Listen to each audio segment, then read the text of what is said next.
Yeah.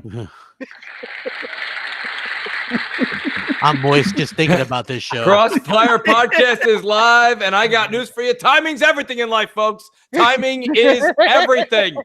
With that being said, let me just put it this way, guys. Friday night, we actually, it's funny. On the show, we constantly have news or debates or games, and tonight you get it all, folks. You got everything you wanted in one show. It's a great panel. Let me start with the introductions because they go on too long, as you all know already. Let me start with the man himself, the man that thinks 7:10 is 7 o'clock somewhere in this country. Crap Gamer. Crap, how the hell you doing? Hey, it's CRA to the P. And you know what? I was trying to get in here for a while. Xbox saw it. It kept on I was joining and it was like, boom, see ya. So I had to restart. Sometimes that happens, but I'm here. And we're excited to get some good, some great, actually very interesting. It's been a very topic heavy week, so it should be a very good, very good show. I mean, we got Boom here. He's probably gonna brag about Game Pass and Tomb Raider. We've got Boom was right. We've 4 months later, but I was right nonetheless. We've got Salty's ass here. He's probably gonna get into it with Mooch at some point. You know what's gonna happen. You know that. So it's very exciting, man. I'm telling you what, it's gonna be a great show. Stick around. Appreciate it, Crap. And let me do something Crap Gamer does after he introduces me on Xbox Nation. Guys, hit the like button. Let people know we're here. Tweet out the link. Tweet it out, please. You guys have the power. We're here next. We have the man himself, power, who just literally Why got does this done. thing say #fun? I found out why, show. and I will tell you right after these introductions. No, wait. Senor Bombastic Boom, who just finished his last podcast at 6:59 p.m. Eastern Time. Boom, how the hell are you doing tonight? I am doing great. This has been one heck of a week of news. The Division 2 beta is out, and Mooch is coming around. I'm very happy about that. I am, buddy. I just found out that Ryan McCaffrey blocked me on Twitter. I guess that IGN or a bunch of hacks tweet might have ruffled some feathers, but I'm okay with it because you know what? We do the real news where they do the hashtag fake news. I don't even follow him on Twitter. What are you doing following him, man? I don't know, man. But you guys see, here's the thing, guys. I used to be a mainstream media dude, before 15 months ago, and when I first came on the show as a guest, I was, I subscribed to IGN. I paid the $30 a year to keep the lights on for them. I subscribed to all of these, Gamertag Radio and Giant Bomb, and then I just started seeing that YouTube was doing a better job reporting the news. And you must have came across my channel. That's exactly what happened. You know what? You're absolutely right, sir. I came across you and I said I have to be like that man right there, and here we are. Common sense, brother. Well, with no further ado, let's give him that proper introduction. You know him as Xbot 448. Xbot, how the hell are you doing? 3962449 and Darth 6er 42er. What's going on, people? It's the Xbot 448, and guys, I gotta let you know today. I saw a mythical creature. Oh, dude. What was it? Did you see the tweet? Dude, I actually saw an Xbox Anthem commercial on ESPN. I was watching Around the Horn, and it came on. I grabbed my Polaroid real quick. I took a picture, but it came out fuzzy. So I'm still in utter disbelief that what you just said is a fact, but I believe you. Can't believe it, man. It is a great day. It is a great day to see a commercial, actual commercial. Man. I'm glad you brought that up because the man himself, who is he's kind of West Coast, but he belongs on the East Coast.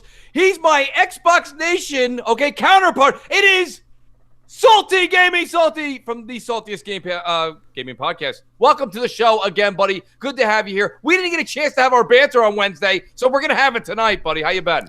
Hey, Mooch, we missed out on Monday. I had some business to take care of, but the salt signal went off, so I'm here, man. I should have had like a WWE intro coming into this podcast because, man, I'm ready to go. Let's get some debate going on. You know good, buddy, good. I got a lot of subjects, and I already know a couple of the ways you're going to tilt the scales on me, but that's all right. I like that. That's what CrossFire is all about. Going to play some Division 2 on Xbox versus PC. Already seeing some hacks on PC, which is unfortunate. But I know Ubisoft will tackle them, but just easier on Xbox, plus where most of my friends will be. See you there.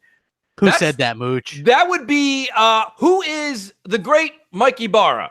Yes, so there's already hacks in there, just like every PC game, and they wonder why people want an option to disable crossplay, right? No, don't.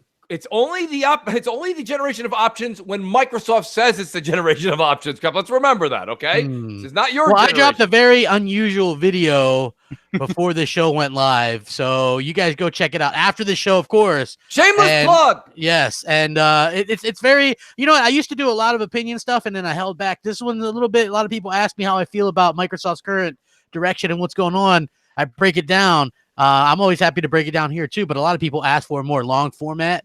So I went a little bit long in that, you know what I mean? And that's one of the topics that I discussed is that whole crossplay fiasco where EA even came out today and said, not a lot of people are doing crossplay.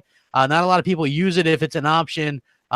It's really just more of a talking point than anything. So very interesting stuff coming out of the gaming world today. Well, as you just promoted yourself, Crap, I looked in the Guinness World Book of Records, and it says the longest intro on a podcast, CrossFire podcast, and there's an asterisk, and it says, due to Crap Gamer plugging himself. Yes, what yes. in the world I plug was myself. that?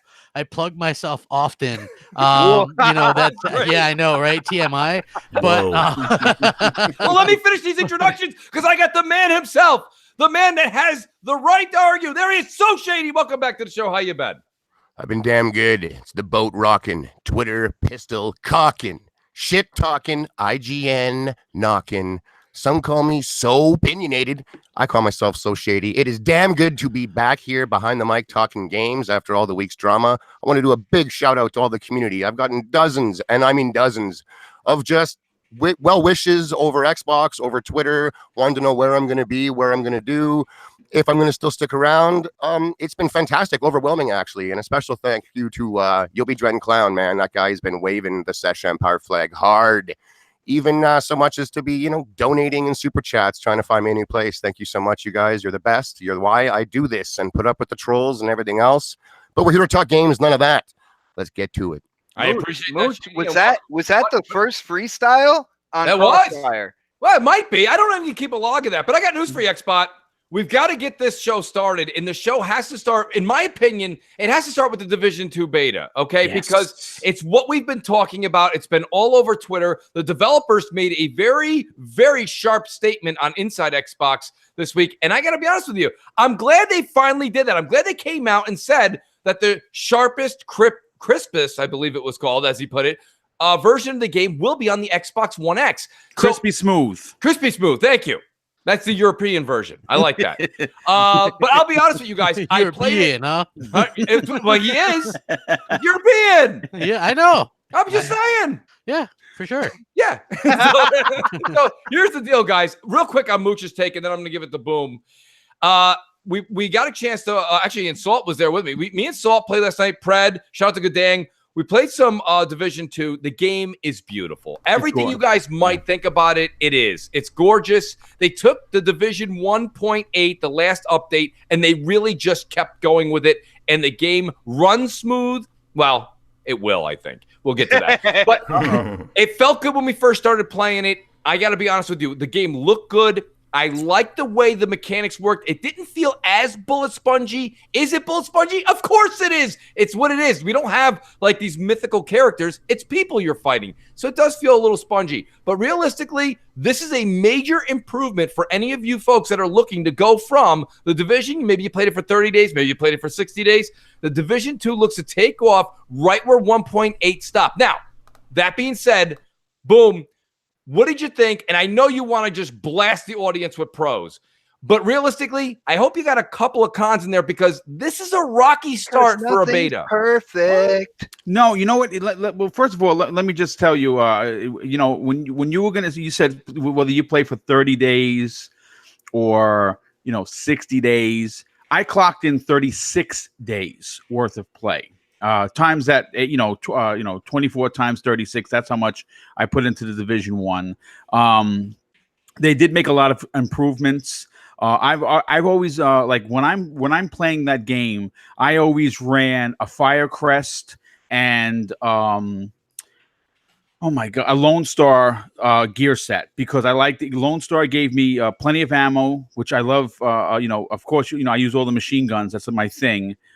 And of course, I like burning everyone. I'm like a fire starter. So, running the fire crest 4 pieces. Officer Pyro? Yes, Officer Pyro. Wow. I set everybody on fire. It's amazing, especially when you hear them yelling as they're running on fire. That's hilarious. I think it's great. And no, I don't have a problem. It's video games, so it's not real life. I'm not setting anyone on fire in real life, folks. So don't get shame that you even have to say that. I know, but you do. In 2019, you really do, because people will be like, I don't know. You see, those police officers, that's what they do. So it's. I was worried about a conspiracy that the New York Police Department was helping keep the New York Fire Department in business. Myself. Yes, I'm glad you cleared that up. I'm glad you cleared that up. Yes, we work in tandems. They get the overtime, we get the kickbacks on the back end. That's how it works. No, I'm just anyway. What they jokes. Yeah, it's jokes, folks. Yeah, because if you don't say it, crap, and I know you say it all the time, it's just jokes, people. You gotta say it, man. You gotta say it. It's a shame we do, but it is silly. I am gonna say this. First of all, there really is so much to like about what Ubisoft has done with this game.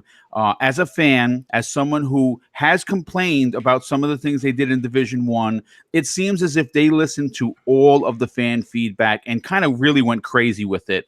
One of the things I don't like, I have to be honest, is in the Division 1, when you use the med pack, and this is just really picking. You would just hit the right directional on the D-pad and you just get healed. This over here, they changed it to almost not real life, but you actually have to hold it. And if you're standing out of cover while you're doing this, you're getting lit up like a Christmas tree.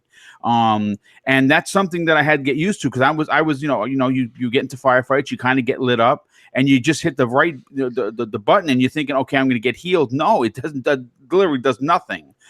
So that's one of the things I kind of don't like about it. I am going to say that the amount of gadgets that they have now, we've only I think in the beta are allowed to unlock 3, and I got all 3 unlocked already. I have the drone, which was from the first one, if you remember, in that tech demo, and it was removed because they just couldn't do it. Now you have it. You have your standard, seeker mine, which is one of my favorites, and you also have the turret. And those are the 3 you're able to unlock. And it's, I'm even for a veteran of myself, I was slightly confused on how to level up everything. To be honest, like some of the menus seemed a little, I don't want to say convoluted. I thought it was the same thing, Boom. I didn't see that big of a difference going from the Division 1 to Division 2. I mean, you actually you have your gloves, you have the mask, you have the backpack. No, that's easy. That's easy. You're talking about the actual the weapons, the perks and stuff that you get. Okay. Yeah, so to spend the perks. I have to. I think that the settlement stuff, that it has to be explained a little bit more. Because there's like you can donate all your junk, and sometimes you don't even know if you're doing it to the right person. Yeah, again, folks, it's just a beta. Let me say this much, Boom. Okay, because I can't remember who said it. Might have been Xbot. It could have been Shady. Here's the thing, and I love that you just gave a lot of the perks and the pros. But let's be honest. Last night I was playing, and I heard you. Dalton, you got to chime in. He noticed it a bit. I don't think anyone noticed it as bad as I did. And I've got Verizon folks. I got Fios. I've got great bandwidth. Everything's good here. I got good internet. Salt, I noticed big time technical performance issues. How about you? Yeah, I'm gonna be devil's advocate here, because it's not all rainbows and sunshine. I like to counter Boom's sugar with some salt. You know what I'm saying? Yes. So this is an updated engine that they're using. What's it called? The Snowdrop. Yeah. It's the second iteration from a new IP that was buggy as hell. It surprises me because, I played it the first time. It was okay. I mean, I didn't experience that many problems. Right. But, man, last night, man, that was rough. I was telling you, Mooch, I was getting triggered by some of the shit that was happening, because you never appreciate how for granted you take normal sounds coming out of your gun until it doesn't happen right. So, if I pull my trigger, no sound comes out. and then it's delayed, then the gun sounds go out, and then I have no vibration in my controller, and then sometimes it vibrates at the wrong time. I'm getting weird ghost sounds from like enemies shooting in my ear, like just a full auto pull, like someone's just using a machine gun like Rambo in my ear, and then like, you know, like frame drops, just crazy bugs, man. And I just kind of question why it comes out in this state and it's not getting the flack that the Anthem's getting, you know. Salty, Anthem has what's your level of certainty that this is going to get fixed? I'm not too certain because, like I said, this is the second iteration. It's the second entry in the franchise. It's made by Ubisoft, who had that stigma of putting out unfinished products and buggy products, if you guys remember. But then they came out, they had this string of putting out finished games and polished games like Assassin's Creed Origins and Odyssey. Those were pretty good. So I don't want them to return back to their BS, you know what I'm saying? But it is concerning because it wasn't just one thing or two things. There was a shitload of things. Well, pop-ins with the textures, frame drops. I mean, it is crazy stuff. Yeah, I mean, and I get what you're saying, Salty, and it does make sense. JD, I'm with you on this, man. I think yeah, we're you know what? waiting to chime in on that. No. I mean, he's right. I mean, just real quick, if you're gonna shit on Anthem, which a lot of people did, they did for the stuff that's happening there, demo.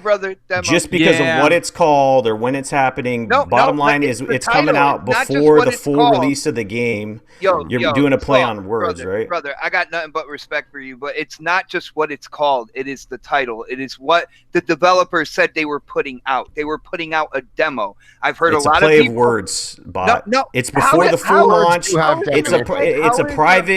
It's a private demo. This is a private beta. Hold on. Now the demo is open to everybody. No, the first one wasn't. It was called a private. I said now, brother. Now it is, but when it came out, it was a private situation. So the bottom line is I'm experiencing, I don't know, 5 times the amount of bugs in this game, and I haven't heard shit on. So it was pretty bad last night. Xbox by a different last name because it could just be a play of words or something like that, right? I mean, bottom line is you know, these games are coming out with demos or betas before the full launch of the game, and they both had bugs. Arguably, this game had more. Well, I'm looking and there was like a million times more fake outrage on the internet. Right now. Hold on. I'm looking at the beta right now, and it says important notes. Tom Clancy's Division is still in active development. During the private beta, you may encounter bugs as well as occasional. So what did BioWare say?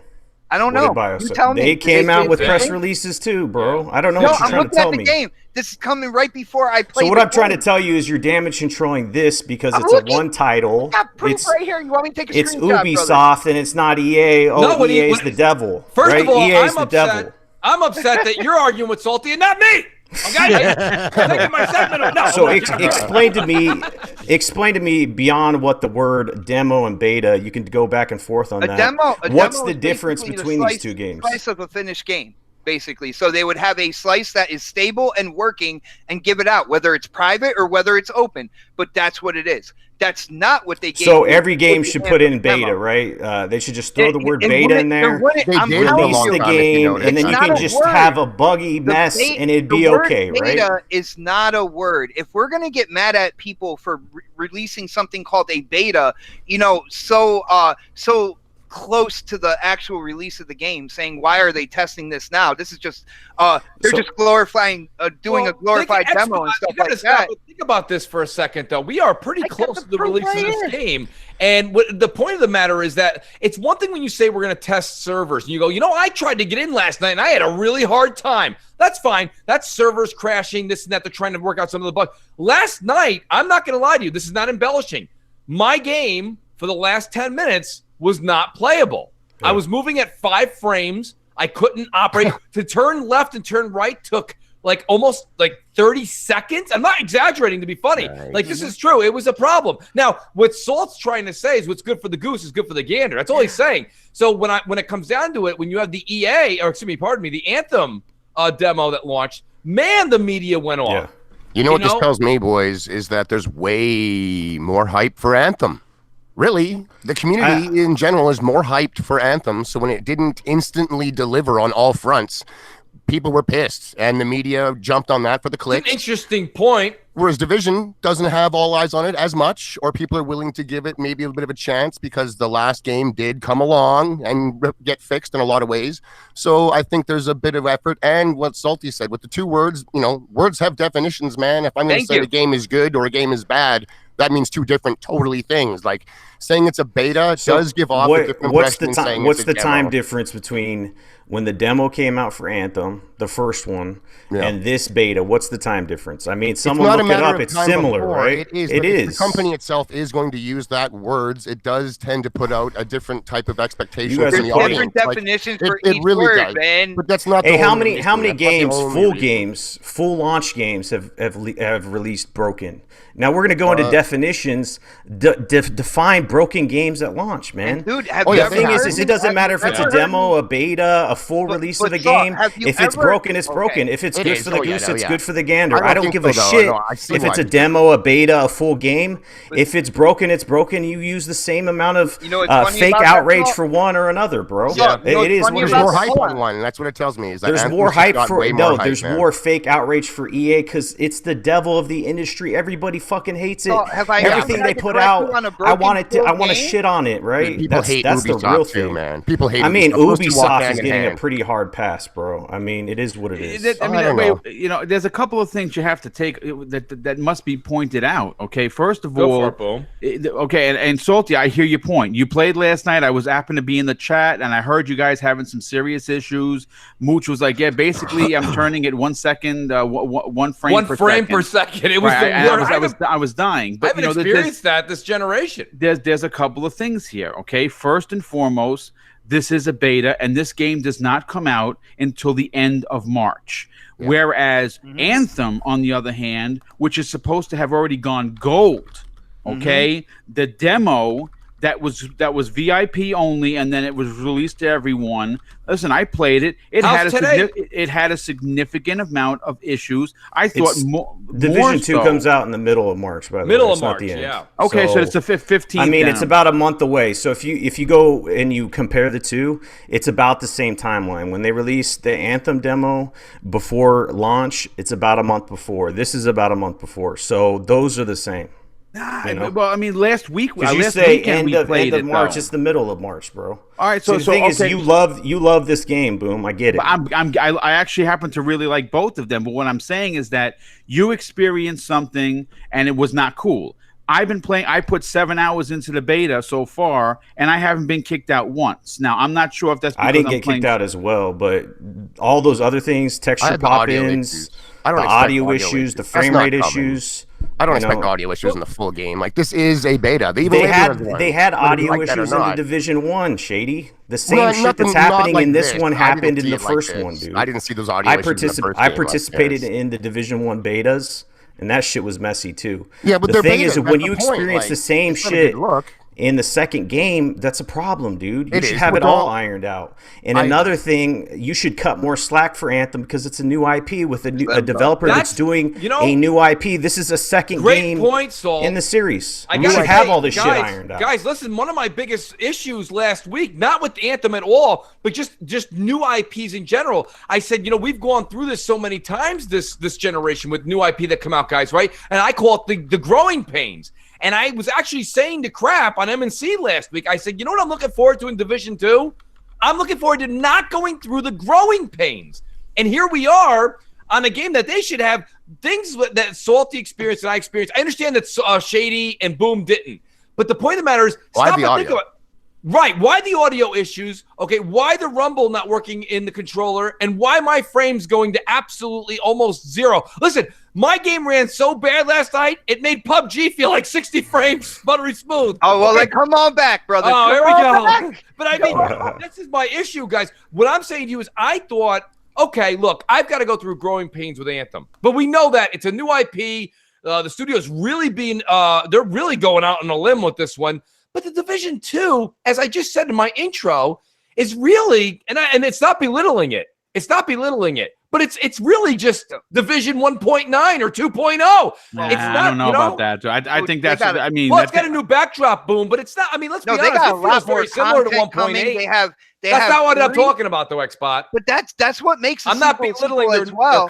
their content that's on the way. Well, no, but you got to balance between the people who are faithful to the game, the first game. All right, and then add on afterwards. And from what I've seen before, I haven't gotten into the game yet. I still have the kind of like warning up on my screen. Unfortunately, work, family stuff, I couldn't get into the beta yet. But I am gonna play. I'm gonna play tonight.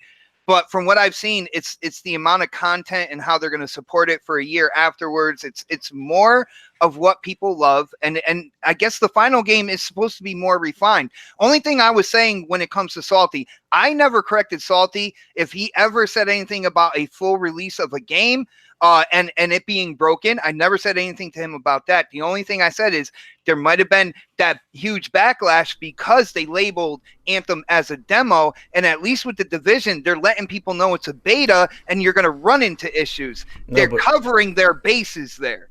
Nah, but you blow up your own argument by backtracking on that. If you're gonna call a game out for its bugs, call it out. If it's called a demo, a beta, an alpha, whatever the fuck you want to call it, right? Call it out. Don't just try to damage control it because they chose a different word. I mean, like we said, it's not one is significantly different than the other. I mean, a lot of eyes on it. The EA hates involved as well. I think that those also come into play. Not to mention, personally, I thought the outrage for both of these is actually out of control. They're betas. This isn't the full game. It's not an official. I haven't heard anything on the Division demo. 2, dude. Like, it's not. These are just betas. The games aren't out. We shouldn't be throwing them. I haven't heard a peep on social media about. I haven't seen anything about Division 2. I think that's a hype issue. Really, I do. I think that is a glaring issue of the community is not as hyped. You know what? To be honest with you, Salt, he said it in different terms, but Shady made a point at the intro as well when he said, he kind of believes that because Anthem, and I think Salt, deep down inside, I think you'd agree with this statement. Anthem is probably the bigger game, the more ambitious game. So with that being said, what Shady's saying is that's got the spotlight, and that's why, hence, it's getting more of the nitpicking. Listen, come in for, and what's what in the chat goes, we got a bunch of Division fanboys here. What's what? I'm not a Division fanboy. And I got news for you. I was extremely excited when I hit that A button and I got a chance to start the game last night.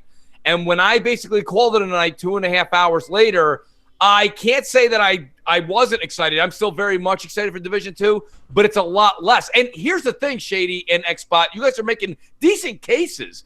But here's the thing. Think of it from a business perspective for a second. You cannot put a demo, beta, alpha, call it whatever you want. It puts a bad taste in the consumer's mouth. It does. It really does. And that may take somebody who was on the fence. Listen, Boom was buying it. Okay? Yeah. He doesn't care if I was playing at one frame. He don't care. He's buying it. But you know what? Maybe somebody on the fence hears this and goes, I'm not going. Nah, you know what? I'll do. There's a lot of games coming out in the next 6 weeks, guys. They don't need to buy this game. Yeah. There is something that there's an underlying question I must ask, Mooch. When I popped into the party chat, if you're telling me that you played 2.5 hours of 1 frame per second, then I say that there's a big problem. It was only during that match. It was during that match mission. And it was a main mission, as Salt just said. It was the big ending with the boss of the main mission. But at the same time, I don't know if that's necessarily excusable. These are the same kind of missions we ran in 1.8. Bugs are bugs, dude. No one's making. I will let you know right now. If it happened to me, I'd be like, yeah, listen, this got to be put in the oven a little bit more and cooked. I'm not making excuses for either. First of all, PS, by the way, I bought the most expensive Anthem and the most expensive Division 2. The biggest editions, I got both, so I'm invested. It's not like I'm picking one or the other. I'm gonna play Anthem 5 days early because of EA access. I'm gonna milk the shit out of this game until the 15th of March, and when the 15th of March comes, well, Anthem's getting put to bed. Sorry, because the Division is going to trump that, and you know what? That's because I'm a big fan. Yeah, no, Boom, that makes perfect sense. And Salt, remember we were talking about how the hell we're going to do both, and your answer last night was spot on, I think. And if you want to answer for it, go ahead. You remember what you were saying? I talked about this in my video so before I get into that, it's kind of like on Shady's point. it makes me question how much this game's going to sell, the Division 2. You know what I'm saying? Because I've seen it in like personal videos or even just coverage online or even the attention from social media. Just the buzz isn't there for the Division 2, man. And it makes me wonder if people just got so fed up with the first game and the way things happened because the player base dropped off significantly from launch. I don't know if those players are going to be coming back in droves. Like from what I'm seeing now, the answer would be no, right? So yeah, like with Anthem, the way I saw their little graphic with their end game, the biggest question mark for Anthem right now is the end game, because they have 3 strongholds, which it's comparable to the strikes in Destiny. Yeah. At launch, Destiny 1 had 5 strikes, and they had a raid, the Vault of Glass, and that came out a couple weeks after launch. So when you compare that with this game has 3 strongholds and no raid. No raid. The raid isn't coming for a year. Yeah, it's not going to be dropping for a year. Free roam could be really expanded for all we know over. It's true, but they're resting their laurels on this free roam stuff, and you know it could be good, it could be whatever. But their definition of endgame is upping the levels of difficulty, which basically adds a layer on the boss of bullet sponge. And then it takes a little bit longer to beat them, and it's harder. And you go up this ladder. There's like 50 difficulty. I'm exaggerating, but there's like 7 or 8. And then that's your end game. I mean, for some people that will be good, but for some people that will get really boring really fast. And I was looking forward to a raid from BioWare, to be honest. Yes.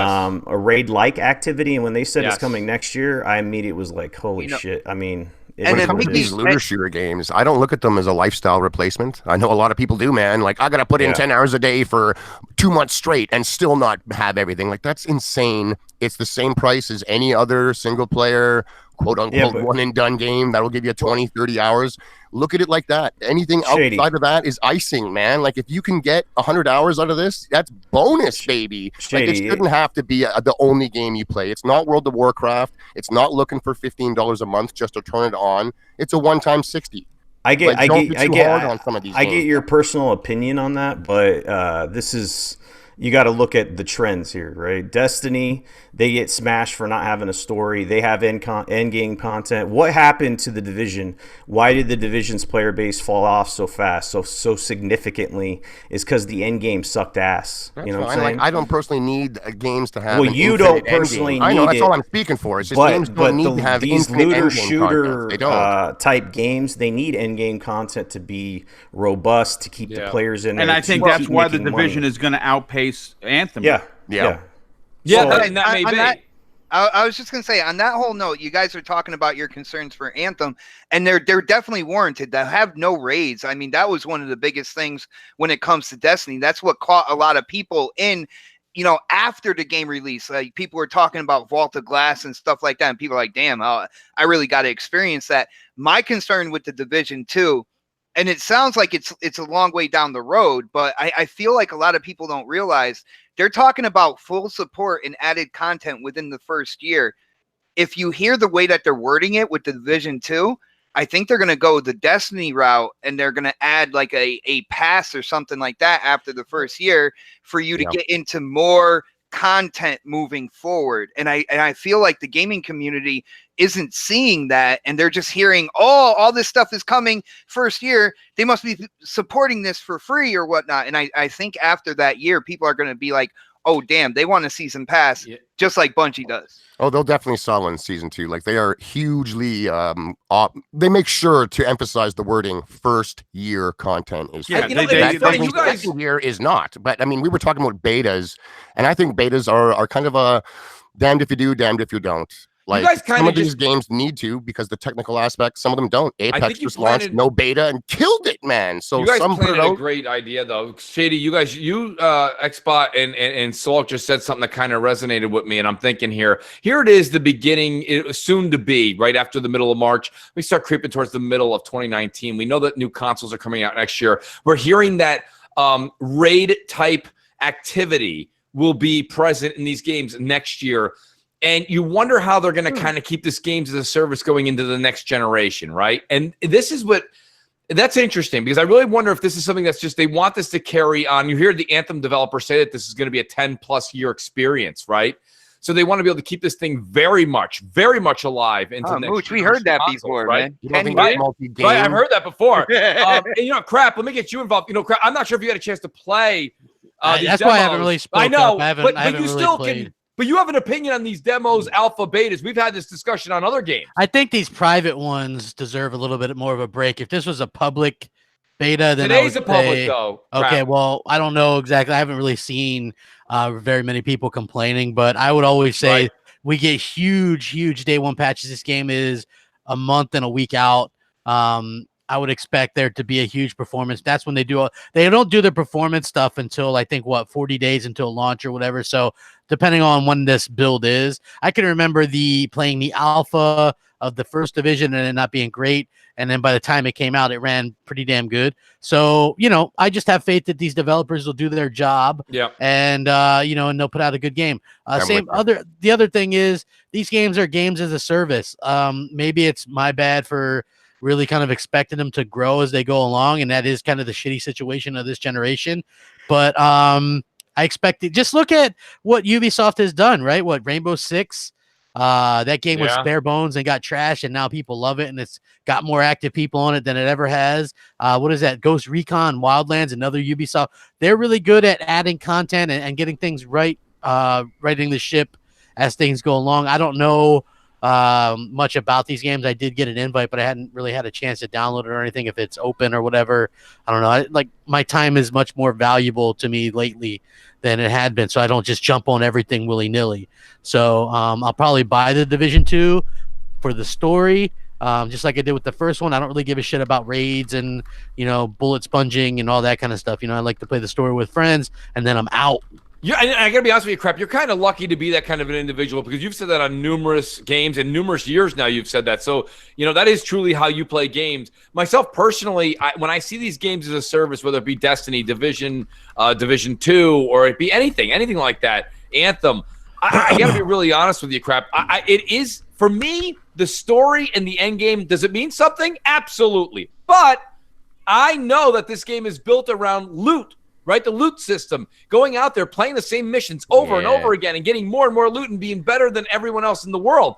And for me personally, once you find out that the end game, is kind of really the end game, and I don't know, Boom, I'll pass the mic back to you. You know a little bit more about this, but the Dark Zones to me don't seem like they're hitting home personally. I mean, what is it that the Dark Zones are bringing in too that we only had one Dark Zone, now we have 3? But really, they're just 3 different game modes, aren't they not?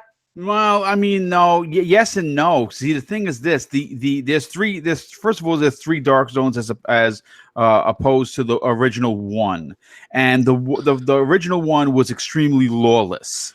And you could, let me tell you something. If you look, I don't know how I did it. I'm not sure, what the technique was. Maybe it was just being a stubborn bastard. But I went in. And 99.9% of the 68 levels that I got in the Dark Zone was solo. I went in there occasionally with my brother and my friends, and we were like the protectors. Like we don't rob people. We don't do that. I'm that's to me is trolling. I understand it's part of the game, but I don't want to see anyone's shit get taken from them because it happened to me 1,000 times. And you hear it because you can hear the point-to-point communication. Like, yeah, this asshole's by himself. Let's rob him. And I go running for my life. And sometimes they catch me. Sometimes they don't. So that was the fun part of actually being in the Dark Zone. It was that fear of whether or not you were going to be able to get out. Now, with Division 2, from how it was explained to me, what I've read so far is the big one is the one that's supposed to be, and you heard Predator say this in the chat last night, worse than the original one in regards to lawlessness. I don't even know how that's possible, to be honest with you.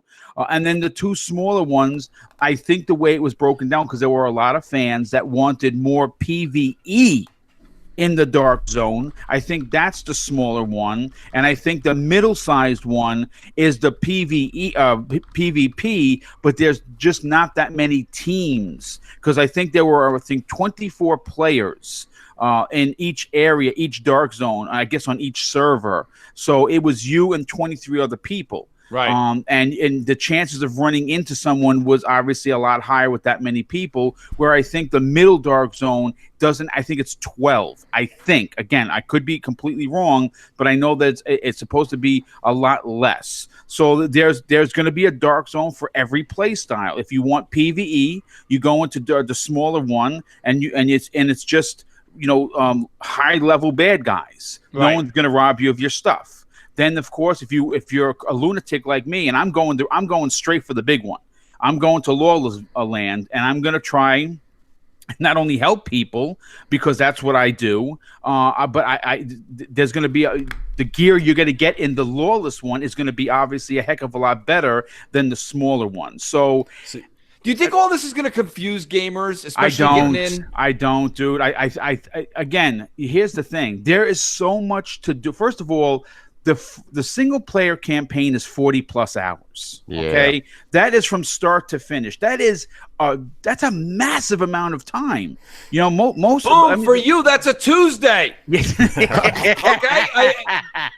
to rob one of the Don's words. Listen, I got news for you. The thing about it, the 40-hour campaign for a game of this magnitude.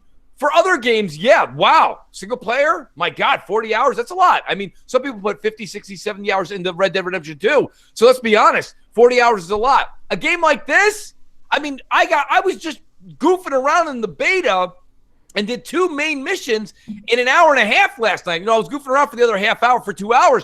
So, to say that, 40 hours is a lot, it's not in this game. So that's not really going to hold a lot of people that play this game loyally for a week. That's a week. That's a week. I mean, come look, on, 5 hours, 6 hours a day. That's very conceivable in the hardcore crowd. They did say that at the very end of the game, a new faction introduces itself into the world, and it's in every single mission again. I think they teased it actually in the story trailer at the very end, like some kind of New World Order-ish. Black Ops came in. They're gonna wipe out all the agents. We're like, agents who? Because you can't trust a bunch of rogue agents.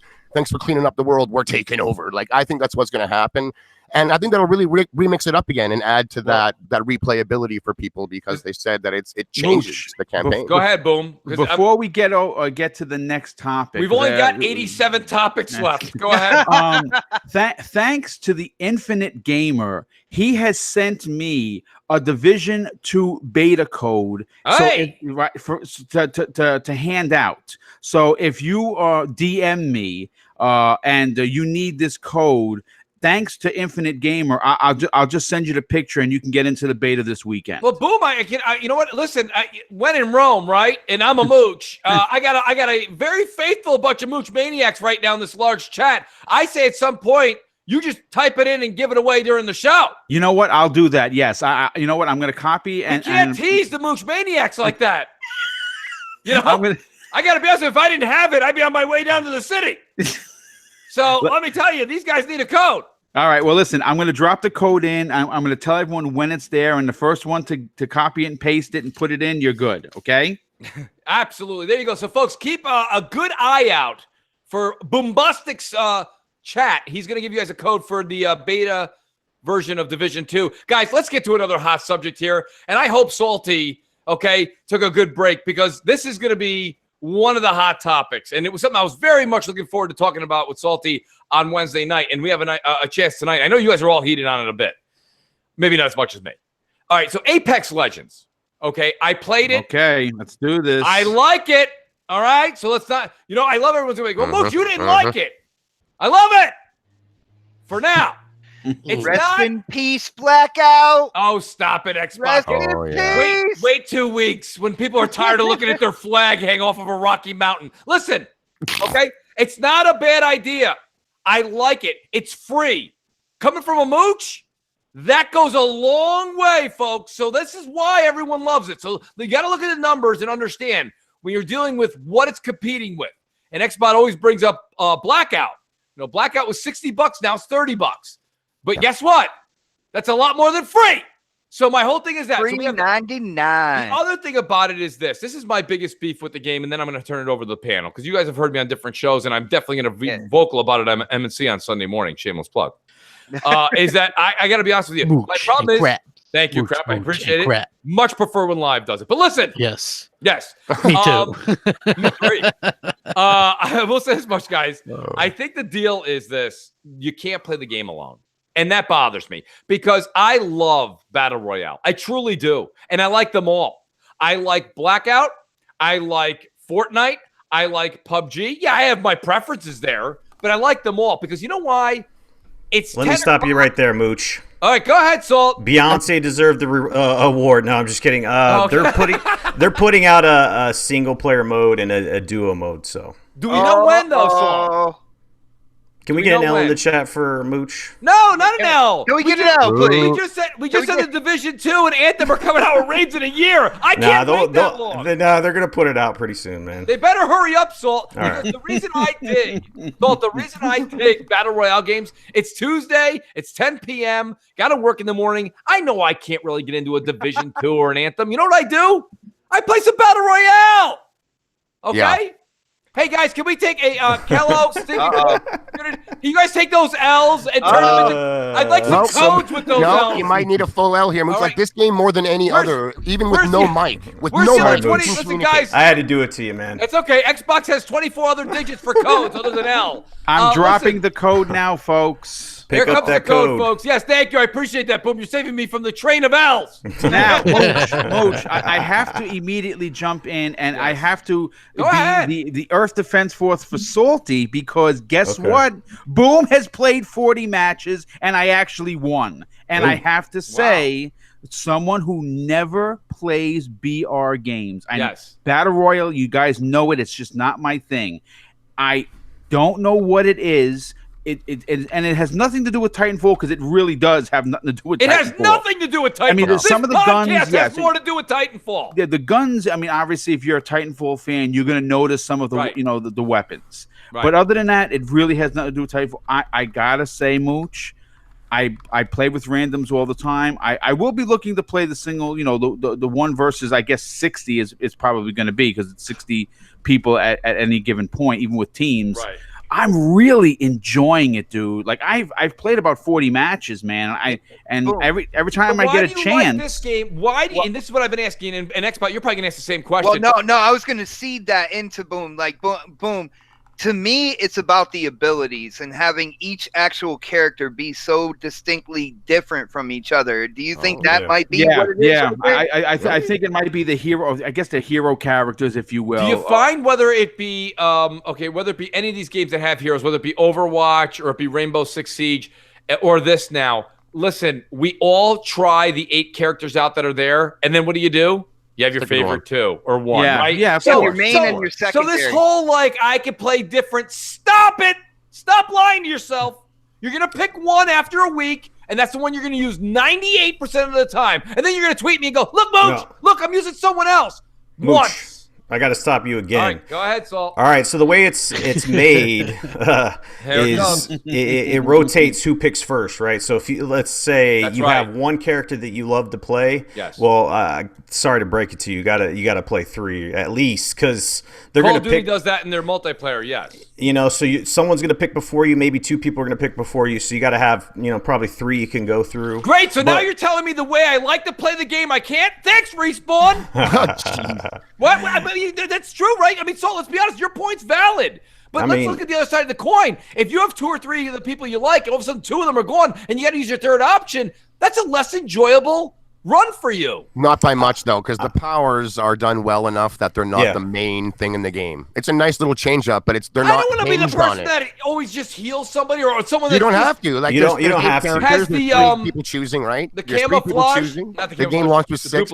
Like it's the heroes aren't hinged on their powers. The whole gameplay isn't really. It adds a little bit of a unique element to the game. Yeah. But overall, it's not a huge make or break moment. Okay, really so hold on. When you play ranked Overwatch, because you Mooch. This is not Overwatch. No, but it's completely different. Mooch compared it to Overwatch, and I agree with you. But there are certain things that kind of they definitely pulled kind of like the packs, the way the packs come out and everything like that. They definitely pulled that. Cosmetics, yeah, but that's not gameplay, right? But check this out.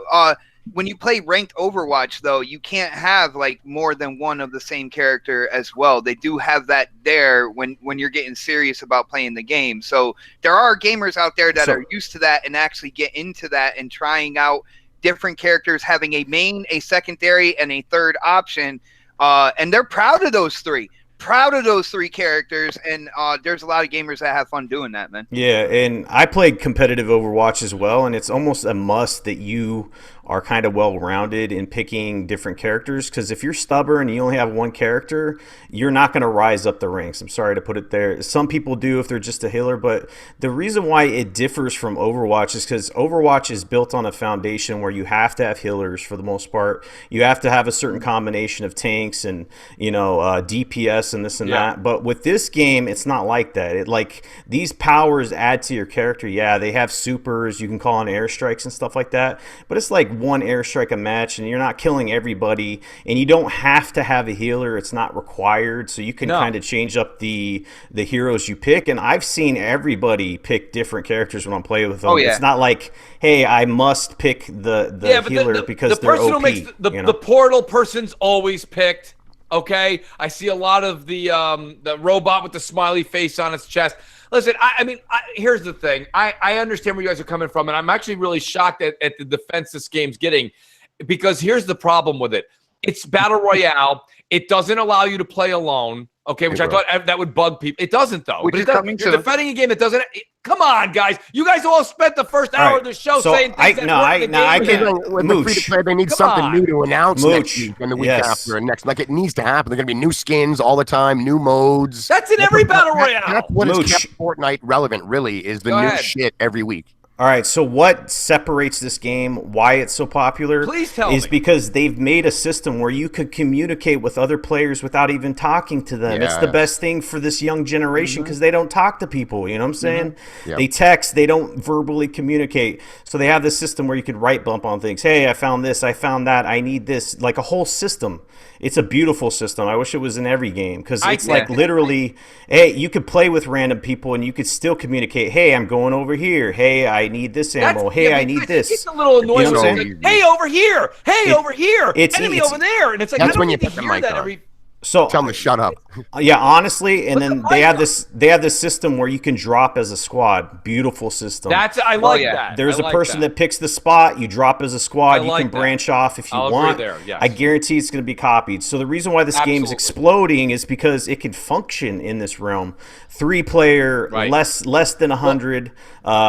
People would be shitting on this if it was any other game, but it works perfectly. It's crazy. Shout out to the Matrix Gamer who's in the chat. He says, I love the feature so you can play with people without mics. And you know what? I'll be honest with you, Matrix. I agree with you. And I agree with what Salty's saying. But listen, that's such a small. I would much rather say to you, hey, guys behind the rock, than, hey, he's over there. Hey, he's over there. Like, that's generic, and that's fine. I get it. I think it's a very cool, neat tech. But at the same time, that's not revolutionary. And all of us dropping in the same spot, again, very nice touch. I like when Fortnite added the flares so you can see, or the beam so you can see where your head guy decided to actually land. You say, okay, Salt, you pick where we're going to land. Oh, we're going to Salty or whatever. You say, all right, we're going over there. And you picked it and the beam comes up. That's fine. Those are all neat little nifty things.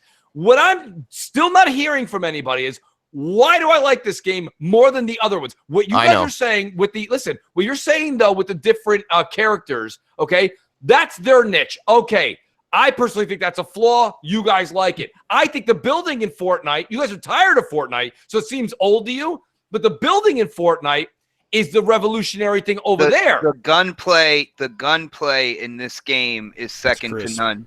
Yep. Yo, it is absolutely, it is addicting, I think it's on par with Blackout. Vince Zampella, dude, he knows his shit. You know what's the movement? The fact that you slide forever down the hills when you're going, that feels so fun. It's got a very generous mantle. Yeah, you don't technically die if your team can grab you and redeploy you. These zip lines are fun. The map is the best BR map. Salty, Shady, and Xbot, listen to me for a minute. Here's the one thing you guys aren't saying. Then I made a really good case on Xbox Nation. I'll say it again tonight. There's a disadvantage with the powers, and let me explain. When the three of us are playing, so we have 3 people versus 3 people, And it still kills me that you're forced to play with 3 people. But getting past that, once you lose a teammate, okay, and then all of a sudden the other team has 3, and they have the guy who has the portal, and the one that can make a mirage of himself, and the other one who can heal, and you're only down to someone that maybe is just the heal and the mirage. You're at a much larger disadvantage percentage-wise than if you're just in Blackout 3 versus 2. This is the thing. Yes, it is. Yeah, but in Blackout, you could have armor, level 3 armor, and you're getting ting, ting, ting, ting, ting, ting, ting, ting, ting for like 800 rounds. Well, like, that's no. Nice try, Shady, game, but there's shields in this, so everyone has the same shields. Nope. These guys have a portal that can warp behind you where you're taking on one guy. You're like, I got him. He's over there to the left. Meanwhile, the other two hit the portal and come behind you. Listen, the game, I think, is a bit... It's a bit uneven. It's not fairly matched. You asked the question, and that's another thing I really like about this is with the 3 people on the team. And Salty said that solo duos are coming, but with the 3 people on the team, it is an emphasis on the team. All right, you roll as a team. You go through as a team. You care about your teammates. You want everybody to go through. If somebody dies, there is a way to bring them back. So now you would have 2 people working to bring your guy back and make yourself a full team again. That's a game. That's a game. Well, I got news for you guys here, and I'm not sure. We'll find out. They need to get content out, whether it be the single and the duo thing. They need that in less than a month, in my personal opinion. Okay. I will say this much too. Like, listen, a week ago, Salty and Crap were both giving me the same argument. They're like, the resurgence of Sea of Thieves. Meanwhile, Sea of Thieves right now is at 67 on Twitch. So I get my point is hold on. No, but listen, I get what you're saying, but you sound exactly like Crap Gamer when he was saying, guy, I know. Hold on, I know, but you sound like Crap Gamer when he was saying that Fortnite was no match for the originator of PUBG. Right? Yeah. Like, I see people on here that are talking about this game that were very skeptical, and they absolutely love it. And also, what you have to remember is, I don't think this game had a lot of backing or very much faith at first. And now that we see, how many people have played it? 10 million or 10 million in 72 hours. Yeah, like people are sticking around, like, and it's going to continue to get better. Now they can pump money into it, right? And because like EA is such a big corporation, and this helped their stock. Like, I don't know if you guys saw that news. I saw it. EA's stock dropped because they shit the bed all year, right? Bad news. They suck at Star Wars. They suck at this. They suck at life, right? This comes out, boom, stock goes right back up to where, you know what I mean? Like, recovered totally. Right. This is going to be something big for them. I don't know if it's going to be Fortnite big, but I do see this being a competitor in there. And what I've been hearing from people because I still haven't had a chance to jump in it, but what I've heard is the gunplay and the control in this is better than any other game like this. So, it does have a chance. These guys were Call of Duty originators after all. So EA also has Firestorm next month with Battlefield 5 story. So I mean, EA they also have that. They also were teasing that Star Wars game for later this year too, which sounds impressive. Yeah, it does. It could be our first. EA's the devil, so we can't give them props, right? No, I mean, listen. I kind of just want to jump in for a second. Well, I mean, Activision and EA, they're both devils in their own right. No doubt about it. Let's not give them any passes, because at the end of the day, they'll stomp you out in a second. But when you want to talk about Black Ops 4, here's the problem with that game. First of all, it's $30. And that's the problem. Whereas this game has come out, it has taken the world by storm. It is free to play, yes. I got 1,000 coins. I bought a character for being an EA Access member. I got 1,000 coins. So what I do, I bought a character. I bought the Mirage guy. Right out of the gate, I've unlocked, I think I hit level 7 or 8, and every time you get a level, you get a loot crate. Now, sure, is there microtransactions? Ton. Guess how much Boom has spent? Not a dime. They weren't active when I was playing it. That was like, I think like 2 days ago. Okay, yes. I wouldn't have purchased them anyway, simply because I'm not going to be... Boom, let me ask you, though. No one's really given me an answer. They've given me the it's coming soon, or, Xbox favorite thing is it's coming soon. So here's my thing, Boom. Why is it now? All right, Salt, you're next. But Boom, why is it you'll play 40 matches of this, you won't play 40 of Blackout? What does this game have besides the you haven't even said yet. Well, I don't know why. Well, I mean, there's a lot of things I like about the game. First of all, and I know it bothers you, but I think the not being able, not being required to use a mic. If you just want to jump in and your friends aren't available, I can't mime. Yeah, but you don't have to. That's do. Listen, tap right bump, my dude. The options that are in there, I think, are better than any that have been out there, but I still don't think they're great. No, they're better than someone's they're voice, really good, unless you're playing with like a military tactician, which like West 245 down 3 to the how is I click right bumper on ammo, it highlights it for you. Highlighted now. Shady, answer me this. How is a automated thing that everyone is moving around at the speed of light at 60 frames, okay? When you go, he's over there. That's what it says. He goes, he's over there, right? Yep. Meanwhile, when you put that there, I see the guy. He's over the fuck there. He's not where you put it. So I would rather be like, everything. You can tap right. You can tap right bump, but you can tap right bump faster than you can say he's over there, and it highlights him. Yeah, the highlight. Yes, but even though that's true, Salty, while you're tapping that bumper, he's not where you tapped. He's over there now. He's moved. That's why it's up to the person who sees him to keep track and let. So now instead of paying attention to people aiming at your forehead, you're paying attention with your bumper to where the guy's running. Just for the ammo as example, I was playing with Darth Vicious the other day, and he needed light rounds. I had a bunch, so I threw them down on the ground. But he was like a minute jog away from me. So I just right bumpered where I tossed them. He knew exactly where they were, and I could go amongst my looting. I didn't have to stick around and coach them to where they were. Like, dude, it is awesome for that. Salt and Shady, I got to reiterate this to the audience because they forget everyone has short-term memory. Even 50. I said I like the game. I'm playing it tonight. You're just talking about the longevity, right? I'm saying the longevity of it, and I'm saying what the actual difference. I just think that you see this mass exodus, though, Salt, and I'll give you the mic. $3.99. I think it's free 99, and I think you are seeing the effects, Salty, of Twitch and Mixer streamers that have literally, and you know this, Salt, you know this. They have been playing Fortnite for 48 months. Like it feels like they're tired of it. They want something new. So I've heard just documentaries about these streamers that they detest Fortnite. They hate it. Dr. Disrespect, Ninja himself, like behind closed doors. Summit 1G. Summit 1G almost had to take a mental break because he had to play Fortnite and he hated it. You know what I'm saying? So he did his own thing. So they want something new. So they want something fresh. They want something popular. They want something that is not in that realm. But and this brings a lot of new things to the table.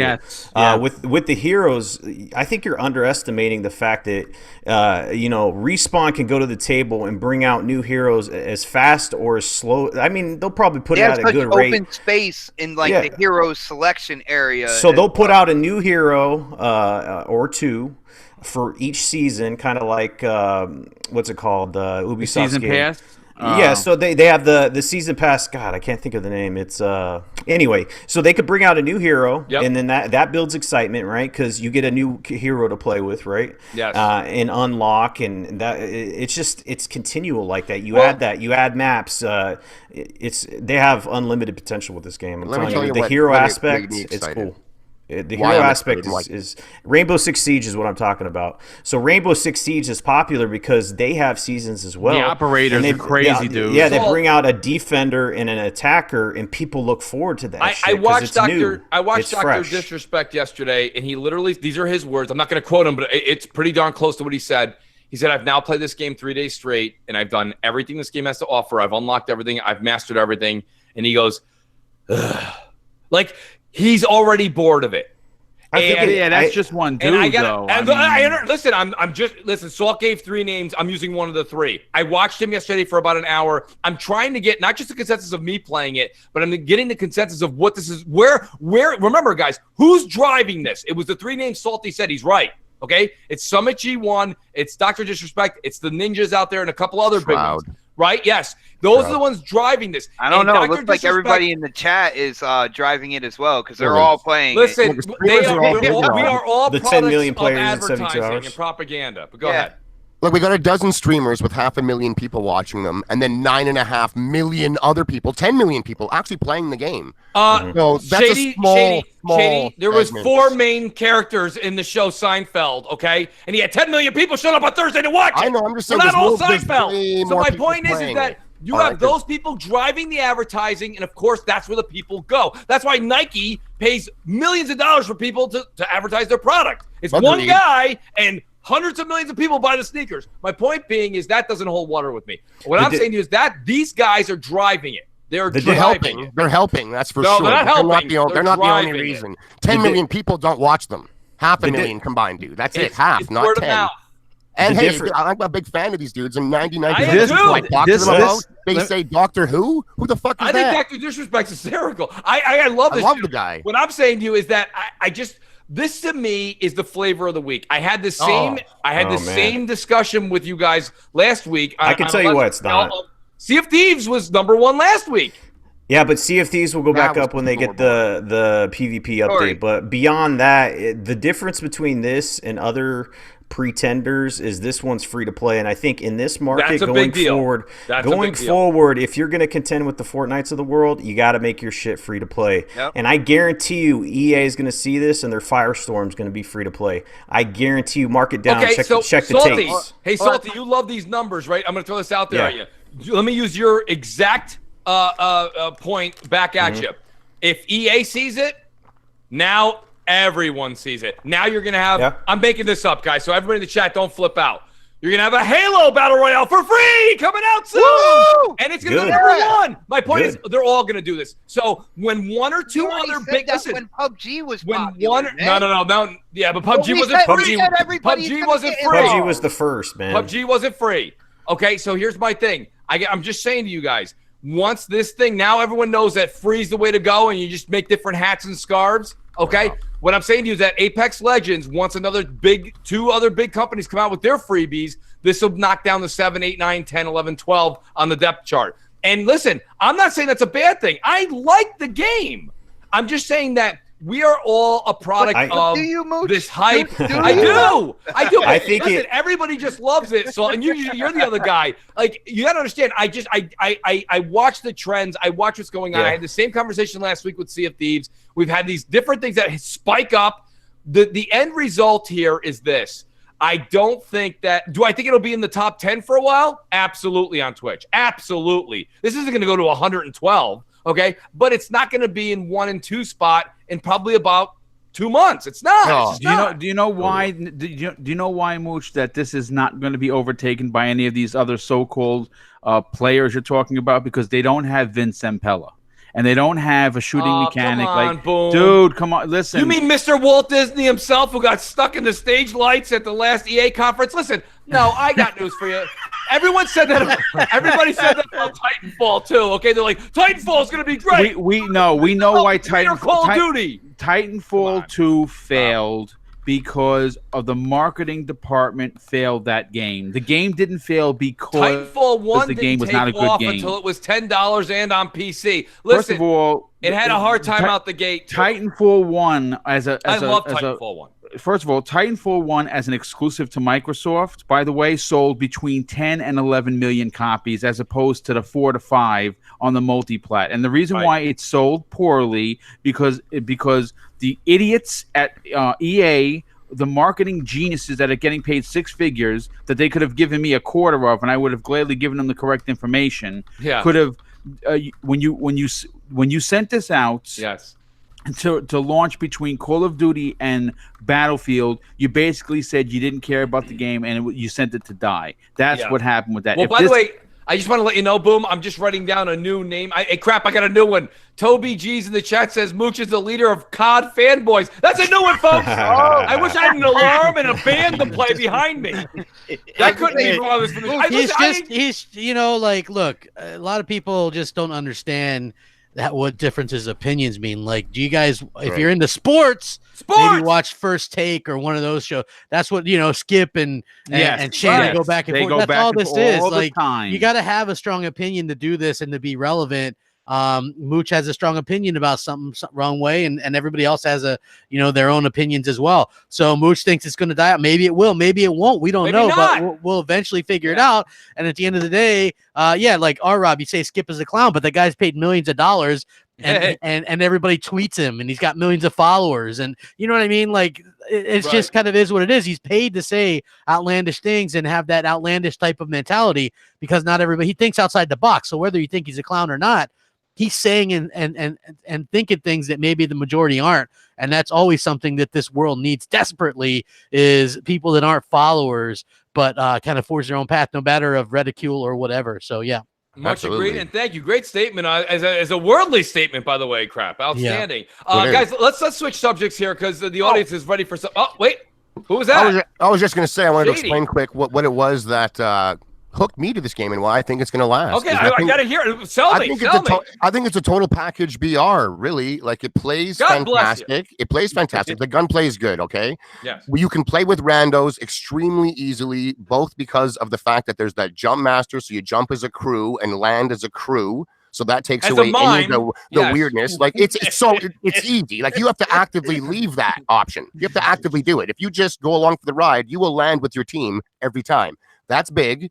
The ability to click on stuff and highlight in the world is big. It's easy to play. It's easy to play with your friends. The sliding mechanic down the hills is fantastic. The map design is by far the most You do realize when you're sliding, you're pretty much the most vulnerable person on the map. Not at all. You're fast. You can still shoot guys from the hip and hit them. Like, it's that good. Like, I can do it.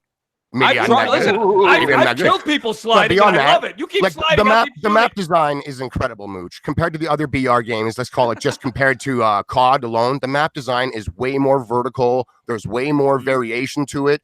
Those ropes that go into the air that you and your team can jump on and blast off into the air again real quick to get other places fast. The ability to actually revive downed teammates adds so much to the adventure of trying to become the champion of the mode. It's in a smaller fashion, but the jump pad in Fortnite is the same concept. That's right. Going up that, you're much more vulnerable. You're much more vulnerable going up the.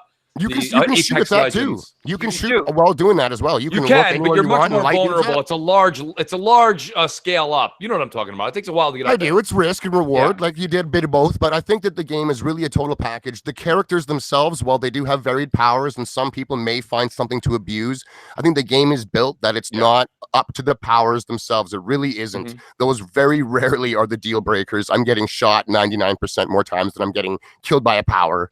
I really am. Well, listen, I'm going to be race to get behind me. It just has character. It has a lot of character. Like, the characters actually speak to each other in game while you're doing stuff, while you're playing. Like, I think that it's just gonna. It has a lot going for it. It's gonna got a lot. Let me give this one food analogy for you guys to enjoy before we move. Real quick, Shady. I feel like we all have our favorite dive bar, right? It has best wings, has a great burger, has probably about 50 beers on tap. You guys know in your local area. It doesn't matter what it's called. You love it. Right, but after you've been going there for 5 years, even next to your buddy, you're like, these wings are so good, and I love the beer on tap, but I wouldn't mind a different atmosphere. You know what I mean? And your buddy's like, as he's in the middle of chewing on his wing, he's like, yep, okay, great. My point is, all of a sudden, John Doe Bar opens down the road, and you know what everyone does? They flock right over there. Oh my God, they got bigger TVs. The toilet paper's great here. Have you guys seen this? Look at. They got the waitresses it's crazy. Oh my God, what's happening over here? I've never tasted wings. 3 weeks later, hey man, I'm really glad we tried out John Doe Bar, but I'll tell you, Old Faithful, I'm glad we're back. Crunch on those wings. We do it over and over and over again. This right here is the better toilet paper, okay? Bigger TV bar that satisfies your need for change. And then at the end of the day, you know what? You kind of go back to Old Faithful. And I think that's the case. And listen, Xbot, I'm going to go to you right now, too, because this is one of your big points, okay? Fortnite's big-time audience is, like you said, is children. Kids. It's kids. Yeah. Right? And here's my other thing. That's why, even if the kids try this out, they're going back to Fortnite. Fortnite has that. And guess what? Season 8 or Season 9 is right around the corner. Not only that, but the aesthetics of Fortnite make it where, when the kids' parents walk by the room, they look at it like, oh, cartoon. Bingo! Right off the bat. But here's the deal. Can we have a moment of silence, though, for Blackout? I'm just saying. Oh, I'm with you. Press F to pay your respects Oh. right now. Blackout. Oh, there it is. Just a moment of silence. all for right, him. guys. Speaking of paying your respects, shall we dive into Crackdown 3? Hey, hit that like button, man. Only Yes, 124 please. likes. Jeez, you guys should be ashamed of yourself. 450 people on. and 124 likes. You know you're entertained. Shout out to LMNOPO who says Mooch doesn't even need a microphone. Oh, they are pressing F to pay respects. They are. I'll They're be paying damned. to pay respects. Go. Rip. God bless you guys. Hit that like button. Hit subscribe. There's a lot of stuff coming. Hey, crap! I added 10 Fs to that. I'm I sorry. know. I mean, I saw that. look, I got to tell you, man, free for these type of games is the way to go. People the are, way they're to going to go. make so much money. Absolutely. Look at how much money Fortnite makes, and that game is shit. And people spend people, and the kids rack up their parents' bills at like $400 or $500, Crap, $1,000. I want to throw a stat out there, and I know Salty, who is a numbers guy, appreciates this. Now, my former NYPD partner, I watch her son. I'm good friends with the mom and dad. I work with both of them, and their son is basically like my son. And on half a days, which he has quite often, I pick him up so they don't have to leave work. So we're always hanging out. We're playing games. I saw him today because his birthday was just the other day, and I asked him, "Hey, dude, what are you doing?" Well, I'm still Uncle Craig. I'm still playing Fortnite. Okay, how many outfits do you have? He has, and I quote, 64 different outfits at $20 a pop. Now he's an A+ student. He deserves it all. His kid is. He's unbelievable. Daniel is just a genius, so he deserves all of it. But just imagine that's just one kid. 64 times $20. So yeah, I mean, look, again, I'm not a Fortnite person. I put it to this way: I would never buy one of those season pass things or whatever they're called for Fortnite. And that's like an old man saying that. But when it comes to Apex Legends, guess what? Boom is buying in. Oh, Wow. There you go, man. Yeah. Well, guess There you what, go. folks? Just so you know, in 2 weeks we'll follow up with Officer Friendly's nephew, and we will Mark it find on your out. calendar. We will find out what he's doing, and we'll get a live play-by-play. We'll be like, "Excuse me, nephew, what are you playing?" And he'll be like, Fortnite. Right. So stay tuned, folks. The jury's still out on that one. Guys, let's talk about Crackdown 3 because if anyone wants to take tips from what we just talked about, I hope Microsoft's paying attention, crap, because they can use their multiplayer to be free right now. I was hoping that Alan Walsh would have been here because he's been playing it and had some really positive. In fact, yes, everybody in the community that I've seen playing it having an absolute blast, saying there's nothing like it. A lot of Sony fans are pissed off. They're like, you know that meme where they're like, Xbox has no games, and then they're like, stop having fun. Like that's what I just picture because these people are having a fun time playing this multiplayer that's never been done before in the history of video games. We are breaking ground, folks. Never been done before. And people are loving it. They're loving it. Yeah. And you know what? It's just so funny to see the reaction from the other side because they're all like, it's going to fail. It's going to fail. It's going to fail. And people are out there having fun. I downloaded mine today. It's pinned. I'm ready to go. You know, I'm seeing excited to dudes get that in are there. gonna make it in dreams. Honestly, I'll make that in dreams and it'll be better. Oh, I almost died laughing. Exactly. I mean, come on. I think crap. I think you got a point to a certain extent. But when you say I see everybody having a good time, do you mean a good time like when they're eating a Big Mac in the commercial, or when you see someone eating a Big Mac in real life? No, listen, I see people out there talking about this is like a game changer. They don't know what they were smoking on IGN. I think IGN was like it's thin walls or whatever, and apparently that's not the case. Like you literally, and I saw like our buddy Snoopy on Twitter and a lot of other people are posting that like you literally, I've never seen a multiplayer game have this level of destruction. Like he's just looking around in awe as everything's crumbling around him. Like it's amazing. It's crap. I want to add to what you're saying, crap. I'm sure everyone has heard of him, the Red Dragon. A lot of people like him. A lot of people hate him. I saw that. Dude. Okay. Did you see him standing there watching the other players as the buildings were coming down? It looked freaking amazing. And he fired his rocket launcher and he hit a piece of the building and it looked like it actually fell on someone. Look, let me just say this. If it's not your bag, baby, I hear you. But you know what? Please, Don't shit on the people who are gonna come publicly and say they're enjoying themselves. Go play whatever you want to play and just enjoy. But if we are, and most people on this panel are probably going to be playing this, let us enjoy the freaking game and stop breaking our balls. How about that? I agree with you, Boom. But I mean, I want to know: has anyone played? Is anybody in the Insider? I'm not. I didn't get a chance to play yet. I am ready to go for Sunday. I just want to say something real quick. What do you mean? You have it? No, I had to work. I had the kids going crazy. But you have the Insider Xbox code. Oh yeah, I have the code. I'm ready to go Sunday. It's the beta is downloaded and everything. All right, so the stress test. But I agree with what Boom said, Xbot. I definitely want your 2 cents on this. I just want to say, like, myself personally, let's not forget, though, Boom, we are doing a talk show. We do have to give some criticism if due. Of course. I think the single player looks outstanding. It looks fun. It looks colorful. It is absolutely everything I would want in a 2019 Crackdown game. But the multiplayer I got news for you. Just because you can make a square turn into a bunch of different polygons falling on my head doesn't make this game a good time. Mooch, you have not seen the little gameplay clips where the entire structure is just collapsing. But are we playing Crackdown or Tiddlywinks? What are we doing? We're playing something that's never been done before. Thank you. We're forging but our is that own. fun though? Crap, that doesn't mean. I mean, I gotta be honest. Crap game out. I gotta be honest. Fun. Well, hold on. First of all, you have to look at the reaction of people that go in and play, and they go, "I was expecting nothing, and I can't put it down." Those are the people I'm paying attention to because they're all paid shields. Though. Yeah, like no, like you perk one eye up, and then when they're like, I was expecting this to suck, but it's like, holy crap, I can't wait to not only play this when it releases, but see what other games can do when they implement this type of destruction. Surprisingly, I'm with Mooch here. Oh wow, this is great! I get to take a break. All right, so when I've gone back and forth with this situation because I'm not really a Crackdown fan. I've said that. Me neither.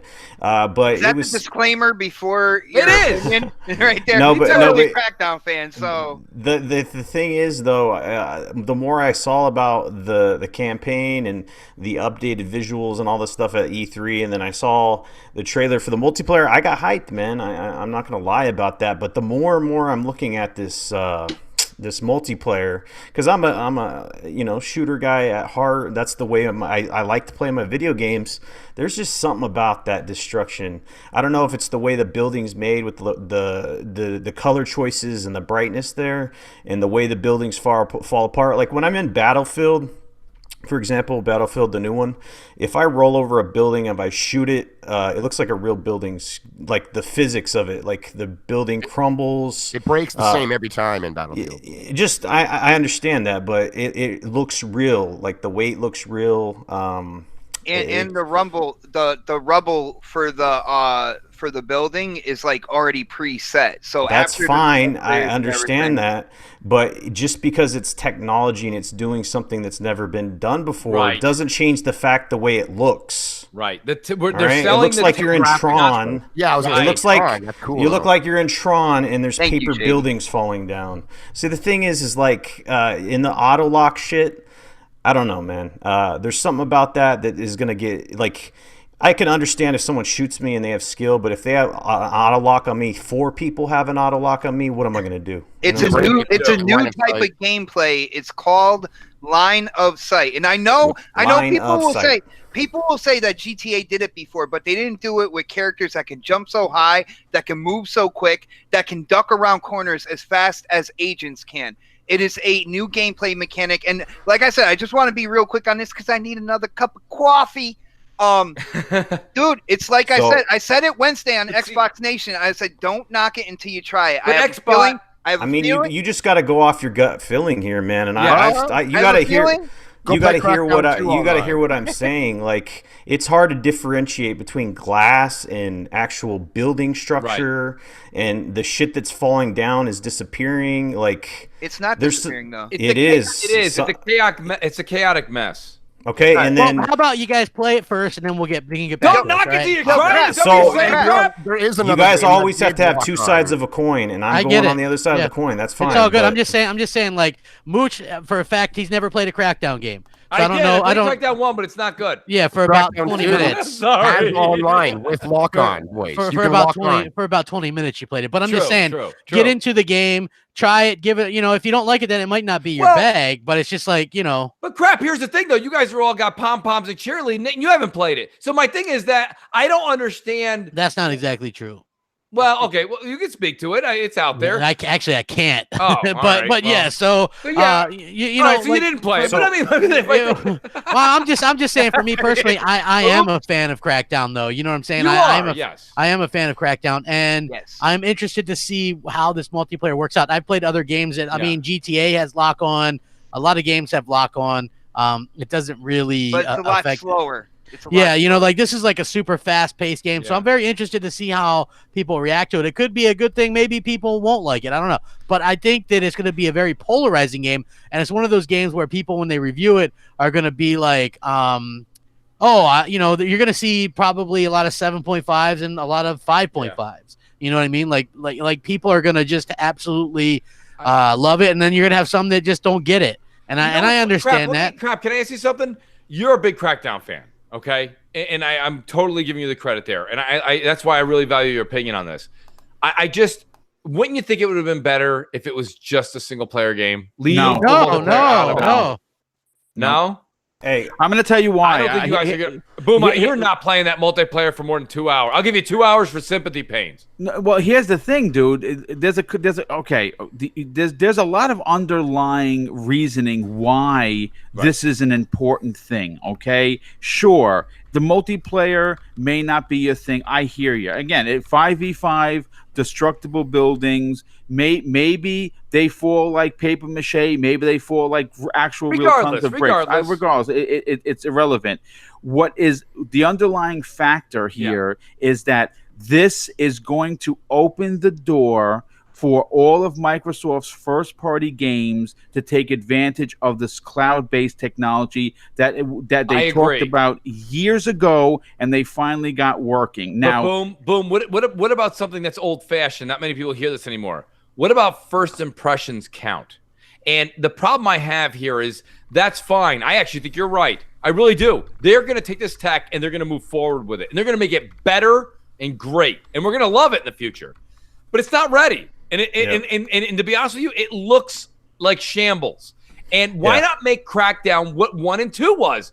A single-player, amazing game. And that might not be my bag, Mooch. But it certainly is. They already promised multiplayer. I know, but they promised a lot this gen. Here's the deal, though. Like, the thing, it's funny because Red Dead Redemption 2, right? It got a pass. It came out with the base game, right? And it got scored on Metacritic, super high score. But what did they do? They got the multiplayer out there delayed because they knew it wasn't ready, and they called it a beta, and it sucks. And then it didn't affect the score. It's funny. I mean, now the crazy thing is if Crackdown comes out and the campaign is really good and the multiplayer is just whatever, it's going to affect the whole Metacritic score. So there's double standards again. You know what I'm saying? Right. And you know, that's a good point. For all you guys that are on the panel and in the chat that are huge Crackdown fans, you don't understand. I'm actually trying to help the game. And if I was at Microsoft behind the scenes 3 years ago, this would have been my pitch. Guys, let's not deteriorate the Metacritic score because we want to make this one promise. Xbot, they promised us Snap and picture-in-picture. We're not getting any of that. They took it away. So my whole point, right? So they promised this thing and they took it away. My whole thing is this game is a single-player game. Focus on the single-player game, which is what makes it so great. That's why you download 2 different things. Right, you download the campaign; it's separate from the actual multiplayer. Is it really? It is. It's two separate downloads. Yep. So that's odd. Yeah. So it's I mean, look, play the campaign if that's what your bag is. Play the multiplayer. I think the multiplayer is going to save a lot of the score. To be honest with you, you're going to hear a lot of people go, "Single player is fine. You get your 15 hours of wacky, zany, fun." The multiplayer is like where the newness comes from, right? You have to evolve these type of games, and it looks like they did. Like this game looks far and above anything that Crackdown 1 or 2 has ever brought to the table. And to anybody that goes, it looks like a 360 game, I could point to games on the PS4 that look like a PS3 game or worse all day. Drawn together. Yeah, the point of the matter is how you evolve these games and what they do. Like many games take a 5-year development. All that proves when people complain about the development time on this, it proves that Phil was right when he said games shouldn't be announced too early. Right? If they would have announced this game 2 years ago, we'd all be good and nobody would be complaining about any of this shit. I don't really believe in that, but that's fine. Crap. My other thing is this game is not getting any backup after it launches. This game, they are going to set it and forget it. They've already announced that they've got more maps and stuff coming. So the thing is like if a game takes a lot of time to cook and it comes out and it's good like God of War, then it's good that it took that time. But if it takes a lot of time and it comes out like The Last Guardian, then it's not good. You know what I'm saying? Like, well, dude, here's the funny thing, right? Like, we all know The Last Guardian was shit. Everybody's like, it controls like shit. It looks like a PS2 game. And then what's it score? Like an 87 Metacritic? Well, that's the gaming media for you, crap. I mean, listen, like you said earlier, we're all speaking our minds. Shady, I got to get you in here. Shady, what's your deal on Crackdown? Single player versus, and that's why I put it in the discussions. It's single player versus multiplayer. And I said that, and I didn't know it was 82. Give me both. But still, you're right, crap. Your point's valid. Yeah. Yep. When it comes to me, Crackdown's all about that co-op, like big time. If I had single player. If I had to choose one, it would be that. But I mean, having the multiplayer there and doing what it's doing, which is different than what we've seen, I do think it's a Tron world. That's a graphic look they went with. I don't think it's a cloud lack of power, right? It's just a look, right? That's fine. So I'm excited that it's there. It's something that I would like to try out and play. I mean, Crackdown 2 had online multiplayer, everybody. Shocker, you could play it. It also had lock-on aim. The world wasn't ending then. It's not ending now. Like, didn't everybody hate that game, though? They hated the game in general. I didn't love Crackdown 2. It was the same city, slightly broken down with some weird freaks or zombies or something. Like, I just didn't like it as much either. But the gameplay itself was better. Jumping around and the shooting and the gadgets was better. And you love the co-op, but they said it was going to have 4 players, and then they downgraded that to 2. Yeah, how does that make that's you feel? a downfall right there. The 2-player co-op. I think with that amount of time in development to make that decision is piss poor at best. Yeah, that sucks, man. I wasn't happy when Gears 4 went from 4 players and 3 down to 2. Like, I want more co-op, the better. I don't give a shit about the narrative. Well, let me play with my co-op friends, damn it. Let me and a 4-player Crackdown has been done, and I wish it was still happening. I'll tell you, man. I'll tell you something, Shady, and this goes for Salt too. There's 2 different ways to look at the arguments you guys just said. Myself personally, I'd rather co-op only be with 2. But if you say 4 and then you reduce it to 2, that's shame on them. But as a whole, I mean, Halo 5 is 4-player. When I played it through with one friend, way more fun than playing it when I played it through with 4 people. Okay. That's me. That's my experience. It's a chaotic mess. Everyone's all over the place. People are drinking beers. People are hanging out. People are like, I gotta take a break. What? I gotta take a break. It's like 4 people. Buddies. So well, I mean, it is what it is. I mean, guys, let's talk about this real quick because this is well, Mooch. Before you jump on that, when it comes to Crackdown, I see a lot of people in the chat talking about Metacritic and saying, mid-60 at best. And guess what, guys? The joke's on you. The egg's going to be on your face because when it comes down to it, this game being in Game Pass is going to negate all that. There's people thinking in kind of like the past when it comes to video games. But you saw with Sea of Thieves getting resurgences here, resurgences there when there's updates and stuff like that. I have a feeling that when these people actually start playing the game, people have Game Pass, start playing Crackdown, all of a sudden you're going to see a change within the community. You're not going to see it with the extremists, but you're going to see a lot of people having a lot of fun. And the thing is right, and I mentioned this multiple times, the spotlight is only on Microsoft right now and Xbox. Let's be fair. They're the only ones doing a monthly show. They're the only ones doing E3. They're the only ones with anything coming out worthwhile. They're the ones that everybody's got the eye on. So unfortunately, you have a lot of content creators, both good and bad, that are starving for some kind of content to create.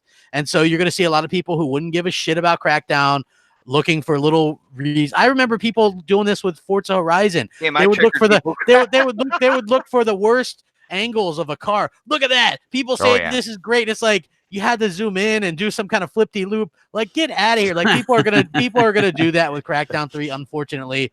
We got to be honest. We got to be fair. Crackdown 1, sold 1-2 million. People mostly bought it to play Halo. I did. It ended up being a good game. Crackdown 2 kind of shit the bed.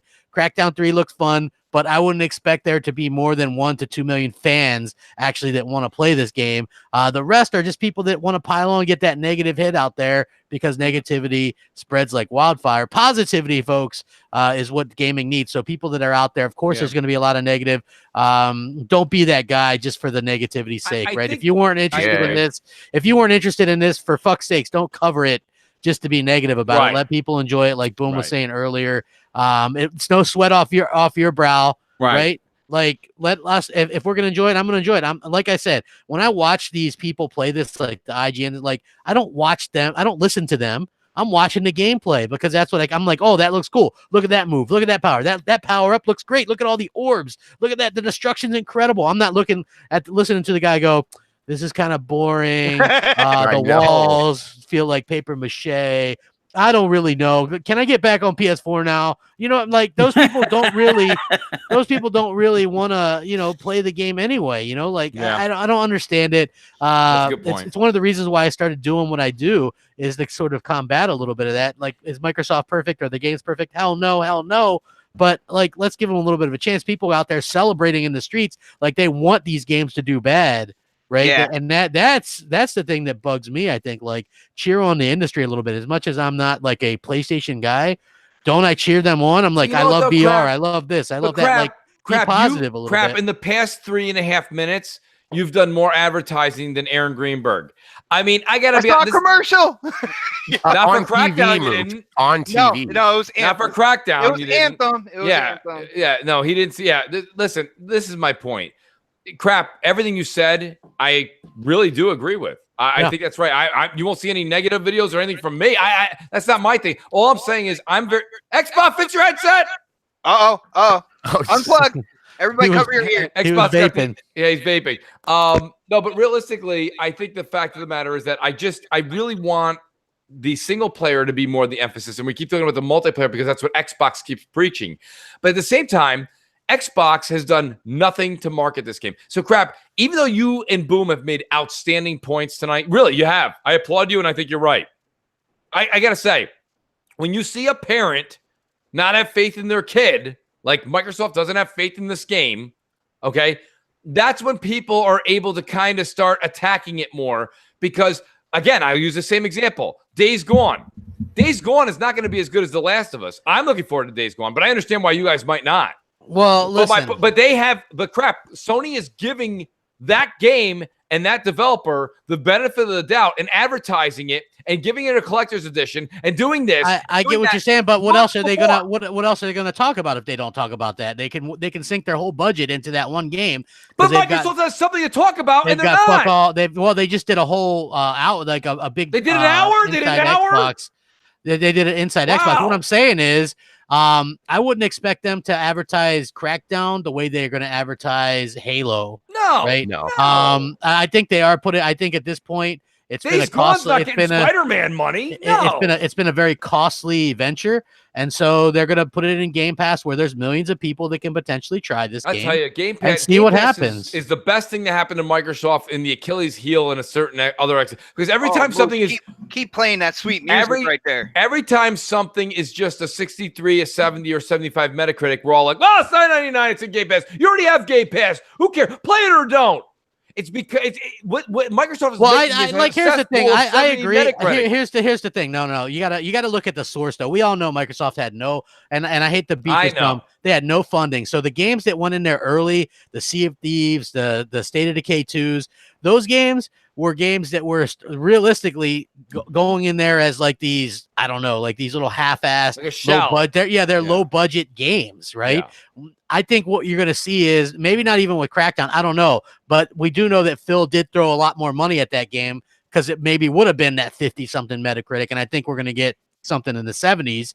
But you're going to see the Ori 2s, the Gears 4s, the Halo Infinites, whatever, there's going to be a lot of the initiative. They're hiring like crazy. They're hiring Sony's biggest developers on a daily basis. I agree. Like they're going to have so many highly rated exclusives in there that it's going to make, and not only the exclusives, but look, the new Tomb Raider game 4 months ago, you'd get your Xbox or your PlayStation.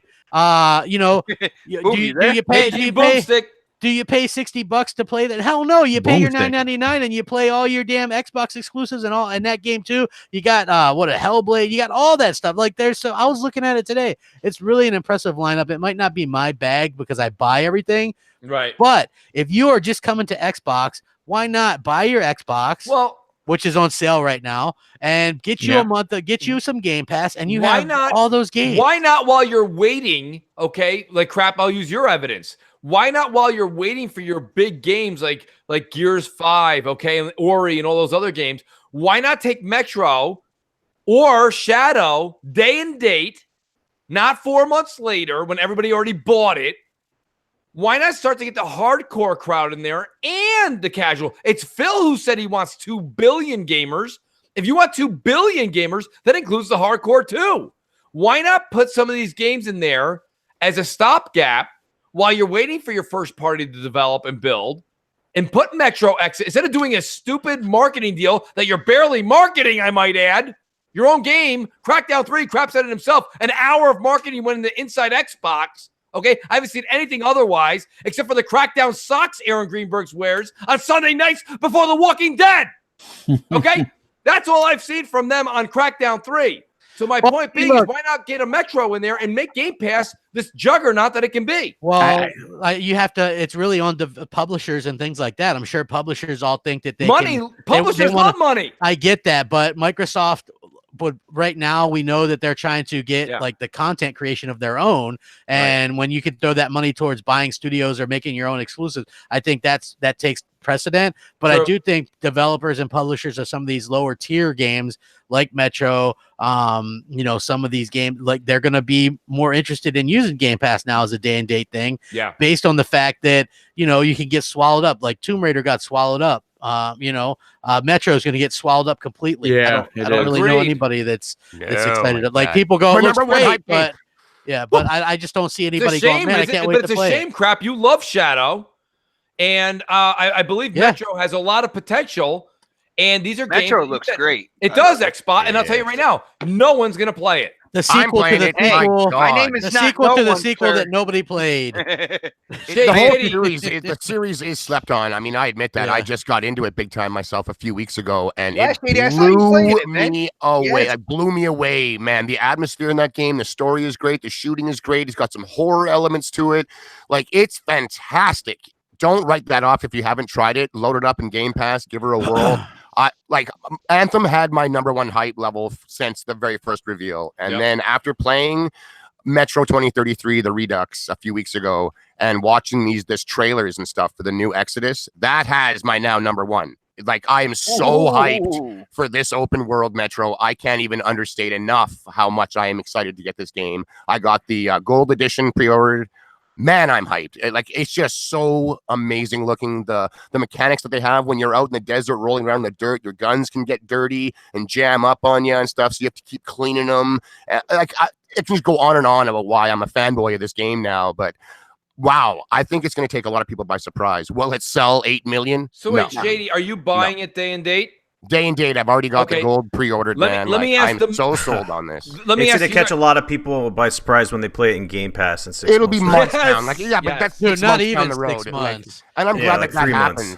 That's an awesome thing that's going on. Like what just happened with Tomb Raider. That's fantastic. They got their money in the sales. Now they're getting their money behind the scenes somehow. Well, we kind of see we all get the game. Like, it's good. We're seeing a trend here, aren't we, guys?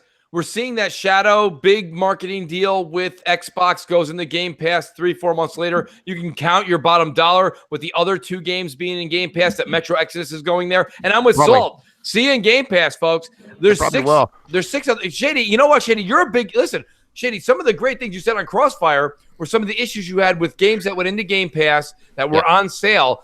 I gotta say, okay, I'm just telling you. I'm just saying this. He's warning you. There's 8 other games. Not warning. No warning you. There's 8 other games coming out, okay? Save your money. Go play another game you were on the fence about. That everyone else is going to be playing. And you go ahead and get this in Game Pass. You buying this for $60 does So Shady 0% in your wallet. And you're a big fan of that. You might have changed me. It is my most hype, but let's be honest here. Anthem is coming out. For right now, the Metro developers just put Mooch on their crossbow. They don't want to. You might have done it. Honestly, you might have done it because it's probably going to happen. It probably will. And I made a big stink of stuff that I buy going into Game Pass without us being told before. So but this is something that I know. Like the trend has kind of been set with this new Tomb Raider. So I would be doing it to myself, but I mean, you do make a good point. It cost me 100 Canadian to get the damn gold edition. You might go get a game that you wanted to get that you were like, refund immediately. Yes, go get that and actually go get Anthem or Division 2 or whatever else you like. My point being is this. Those are going to go into Game Pass. And this is my whole point, okay? It's not just So Shady or Mooch or Salt or Crap or Boom or Xbot. The point of the matter is that all of you guys listening right now, this is why I tell Microsoft, which they should be listening to Crossfire, okay, is you should have made a deal to put Metro Exodus day and date. And you're probably going, why, Mooch, when you just told me 4 months it's going to be in there? I'll tell you why. Because someone like myself, okay, who already has Game Pass, would feel like I have something worthy of holding on to that membership. And let me go a step further. Someone like Crap Gamer, whose Game Pass just expired recently, okay, and he said he's not going to re-up. He's not going to go buy Metro, but he might contemplate, and might, I'm not speaking for you, Crap, he might think about it and might go re-up it for 12 months if he knows he can get AAA development on a third-party game that he wouldn't mind playing, but he's not going to go and buy. That's how you get everybody, Microsoft. Pay attention. Go ahead, Salt. Mooch, once it is like in like time passes on these titles, so like Shadow's dropping right now, that is going to be the highlight for this month. So even it's behind right now. So you're going to keep adding titles in there that have been launched earlier. Yes. So we don't know what's in, the plans for Microsoft. So obviously they're trying to fill these voids in between first party titles that are dropping. So if there's any kind of void there, if there's marketing deals that are made between these games, if you're questioning it, do not buy it because I've seen so many salty people. Oh my God, I spent $100 on Shadow. I got the collector's edition. Themselves, man. Like, they really did enjoy themselves. It does. At the end of the day, it's kind of like, well, it's sort of the way it is. Like, I go and you pay $20, $25, maybe to go see an IMAX movie. If I wait 3 months, I can just bootleg the fucking thing off the internet for nothing. Yeah, so but I think premium experience. Day one, you pay money. You want to wait 3 months, 6 months, you can get it in Game Pass. Like, I thought about it. I am getting Metro. I'm not getting a refund on this sucker. And the reason why is because these third-party deals, like, we don't know how long Shadow of the Tomb Raider is going to be in there. We don't. It could be out in a month. It could be out in 2 months. It but could be Shady, out in 3. I don't like having that. I'm gonna counter it again because in 4 months from now we're going into the summer swoon. You will love having that in June and July when there's nothing else to play. We know there's nothing coming out in June and July of major impact. I'm telling you right now, you go get your $100 back and put it into another one of the 8 games that's coming. You have Sekiro, you've got Anthem, you've got Division 2, you've got Crackdown 3, you've got all kinds of different games in that Game Pass. But you hear me out. They've all been taken care of. Like, all that's already taken care of. I'm just sitting on game money. Well, take someone you like out to dinner.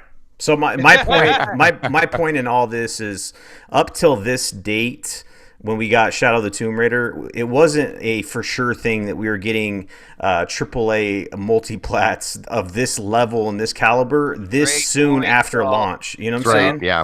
Yep. Like, people didn't know, hey, I'm going to get Shadow of the Tomb Raider. They didn't know what time it is. But since we got this title 6 months within launch, I mean, you can kind of predict that you can expect things like this in the future, which adds value to Game Pass. So I think with what we saw with Shadow, what I think is going to happen, once we get the new hardware coming through, I think that's when you're going to see the third party actually some of the games release day and date in Game Pass. I think they're kind of building up towards it because nobody thought we were going to be playing Shadow of the Tomb Raider in Game Pass kind of like this soon, except for Boom. Boom thought it was going to launch. So I certainly did. Yeah. but I certainly did. I feel that's going to be another initiative, another hook when they have the new hardware out there.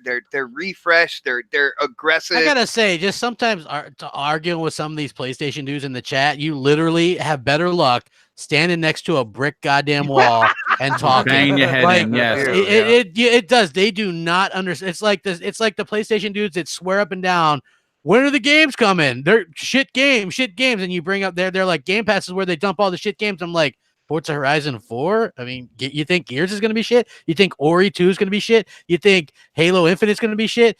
You think what the Initiative is going to do is going to be shit? You think what Playground Games reboot of Fable is going to be shit? You think that Obsidian is going to do shit? Like, these people have no idea. That's the funny part, right? Like, these are quality developers, top tier developers. They're going to be putting their games in Game Pass. You wish that Sony would put all their goddamn games in a service for $9.99. Yeah. You know what I mean? That would be incredible. Imagine playing your God of Wars, your Spider-Mans and all that, but you're too much of a pussy as a fan to ask Sony to do something pro-consumer for a change, right? Because Lord forbid they actually go out and do something for the players for a change, besides do a fucking snarky ass video about here's how you can't share your games if you buy PlayStation, if you buy an Xbox, but we let you share it. We're not going to come out with any games for 3.5, 4 years, but when we do, you can share them. So fucking good on us, right? Like, you guys are really what's killing the industry, man. You guys is fucking faux hate of Xbox stuff just because it's Xbox,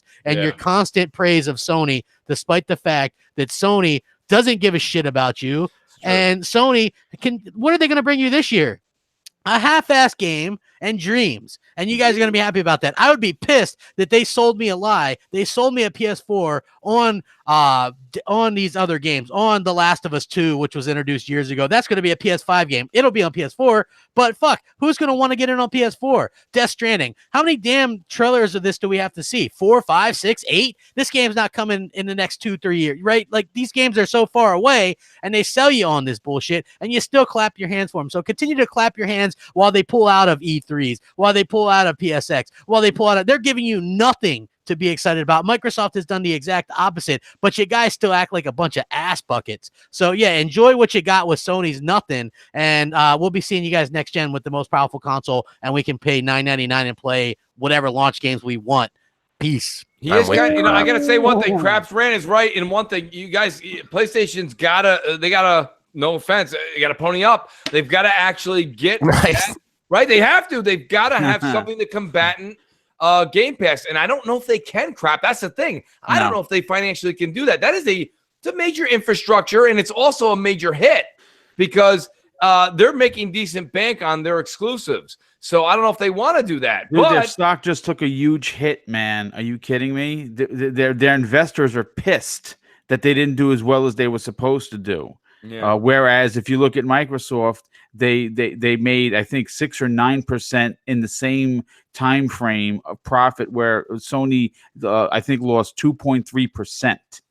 So yeah, it's exactly. I really have to agree with what Crap is saying, and that is a fantastic way to close out this show, because you take guys like us. So take, for instance, for Crap Gamer, he is a die-hard Xbox guy. Everyone knows that. But when he played God of War, in his video he gave it a fucking 10 out of 10. And you know what though? And I think I gave Detroit a 9.5, and was my favorite story-based game of last year. Okay, right. So perfect. That's a great segue. So what I want to talk about is a guy like Crap Gamer who will call Sony out on their shit, but will also praise them. You never see the Sony dudes do the same thing. Ever. Exactly. It's everything Microsoft is garbage. It's shit. The fans suck. Phil Spencer sucks. Everything sucks about Xbox, and it's Sony all day long. And that's how you have to call them out on that they're frauds. They are fraud gamers. They are fraud community, and they are the toxic part of the community that's at the end of your boot that you scrape off with a stick. Well, it is. I mean, answer me this. When was the last time you guys tuned into a 2-hour PlayStation-focused podcast just to talk shit the entire time? Who does these things? They're mentally ill, man. I'm all about a new positive movement in this community. I'm not all about looking at these games like they're killing us and they're taking away our children or anything. Like, the fear's got to go. I'm all for positivity, not shilling. Like, if there's some shit to be said, you call it out. But I mean, I think as a community, we need to start shifting a little bit. These are video games. I start having some fun. I have fun on these shows, talking about how much fun I have playing the games. That is the best time for me. I love doing it. No, I like what you're saying there, Shady. And with that, I did promise Crap we would get out by 9 o'clock, and it's already post 9. Listen, guys, let me tell you something. Outstanding panel. Listen, the chat, you guys are out there. You're doing your thing. Great chat tonight. Again, I got a round of applause. I looked down at the clock and it was 8:30. Eastern time. That's ridiculous. I know we say that, but to be honest with you, this is just, it was a great show. I enjoyed tonight's show because I have another 7 amazing topics that I'll have to save for M&C because we didn't get to it tonight. But let me go down in reverse order here, guys, because it's Friday night. You guys want a game. You're going to get some wings. You're going to hang out. You're going to have a good time. Let me start with So Shady. Shady, great to have you back on the show, buddy. And I like your sentiment at the end there. It is about positivity. Of course, on Crossfire and other podcasts, I always say that we are here to also talk about the games and get your opinion out there. That's why you guys are so loved in the community. But Shady, let everybody know where they can find you, and thanks for being here tonight. Right now, you can find me only on Twitter, actually, at the Sesh Empire. That's all I am. I'm touring the community, trying to find myself a new home. Anyone out there that enjoys my content, maybe hit up your favorite podcasters and let them know that you'd like to see me around. I'd be happy to guest on anyone out there, from the hugest of the huge to the smallest of the small. I'm here to talk games, man. That's all it is for me. It is the biggest hobby in my entire life. Nothing will challenge that. I love it. I got a lot of energy and positivity about it. And if you're feeling it, that's awesome. If you're not, that's unfortunate. But Mooch, usual crew here, the suspects, thank you so much for having me, man. I loved it. It was a good time. It's been a little while for me. Thank you so much. You got it, Shady, and it was great having you here. And then I've got my buddy, Saltiest Gamer. Salty, honestly, awesome to have you on, dude. It's fun to game with you, dude. We talk and we bullshit all the time. Let everybody know about the amazing podcast, your great channel that's just climbing, and where people can find you, buddy. First of all, I'm not afraid to shill if the price is right, so holla at your boy. I got 5 on it. Anyways, yeah, it was fun. It was fun. Good times. Just to let you know, you guys, if we debate on here, that's just the way it goes. It's not like we hate each other. Of course. No, people are like, "Oh, make up with Shady." I was like, dude, I mean, it is what it is. Hell no. I hate it. Put a bro hug in here. Yeah. So anyway, you can find me Saltiest Gaming, 2 words, YouTube. We got a contest going on for Anthem.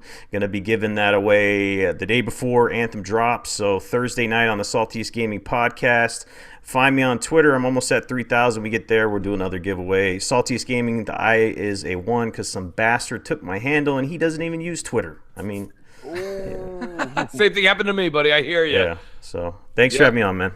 You got it, Salt. You'll be back again very soon. Trust me. And then I've got Xbot448, who's confused with 844 and has not played Division 2 yet, has not played Crackdown 3. It's right there. Check out his channel because I am going to be watching you stream that, Xbot. I want to hear your opinions. Oh, definitely tune in on my channel Sunday because we need next podcast tomorrow, by the way, too. There was a big void in last Saturday's life for a lot of people. Yeah, dude, trust me. I heard it in the DMs on Twitter, and I was like, yo, my bad, but it was my sister's birthday. I had to go to dinner. But we are coming back full force this Saturday with special guest. You might see him. He's on this panel right here. That's right. So Shady is joining K Mega, Noximus, me. We are going in next podcast tomorrow, 7 p.m. I am planning on streaming Crackdown as well with the stress test on Sunday. #fun. I cannot wait to actually show people what a Crackdown veteran can do in that multiplayer. I'm going to go in and it's going to be nuts. So guys, definitely tune into my channel, Xbot448. Great show tonight. Incredible panel. A lot of energy. Absolutely loved it, man.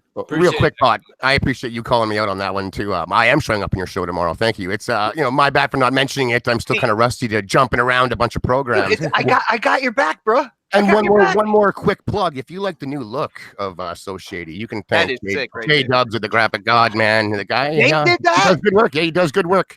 I went to J-Dubs and he cranked it out. So I just wanted to say thank you so much. Nice work, Shady. That is spot. We'll all be on next tomorrow watching you guys. And I got Senora Bombastic Boom, who is not only doing podcasts all the way up to Crossfire. After Crossfire, he's playing video games. I love that he's on late night. Boom. It is great to have your opinion and have you here. The channel's doing fantastic. And let everybody know where they can find you, please. Yeah, I mean, you can find me on Twitter. I do a lot of tweets. I think I'm closing in on 60,000, something like that. It's ridiculous. I really enjoy interacting with the community. So follow me there. The DM is open to all. And if you're interested in lots of live content, we do 3 live shows a week. One of which is, of course, Salty, and I have a show Gaming News at Noon with Salty at Boom, and it rotates just like you and Crap do. 1 week it's on my channel, 1 week it's on his, and the other 2 live shows I have are the Xbox Factor podcast, which is doing extremely well, and of course Breakfast with Boom, which you're going to be on in a couple of weeks. Yes. Check out those shows. Like I said, it's a lot of fun. Today's show, Mooch, I did my biggest panel ever on the show. I saw that. It was a lot of people. It was chaotic. It was a lot of laughs. It was some adult themed stuff thrown in the mix. Get in there and check it out. And listen, we'll see you on. Maybe you'll get down with the division. I definitely will. I'm sure a lot of people will after this show too. And then I've got, last but certainly not least, my co-host on MNC show, Crap Gamer. Crap, where can people find you, buddy? Crap Gamer Reviews. I got shit to do. Let's go. All right, we gotta go, guys. Listen, tune in, the Mooch 78. Check out the channel, hit the subscribe button, hit the like button. I know you guys are gonna listen to the show later. And don't check out MNC show, 11 a.m. Eastern time on this channel Sunday morning. We'll see you then. Guys, game on. Check out those betas. Play it. Peace. Crackdown hype.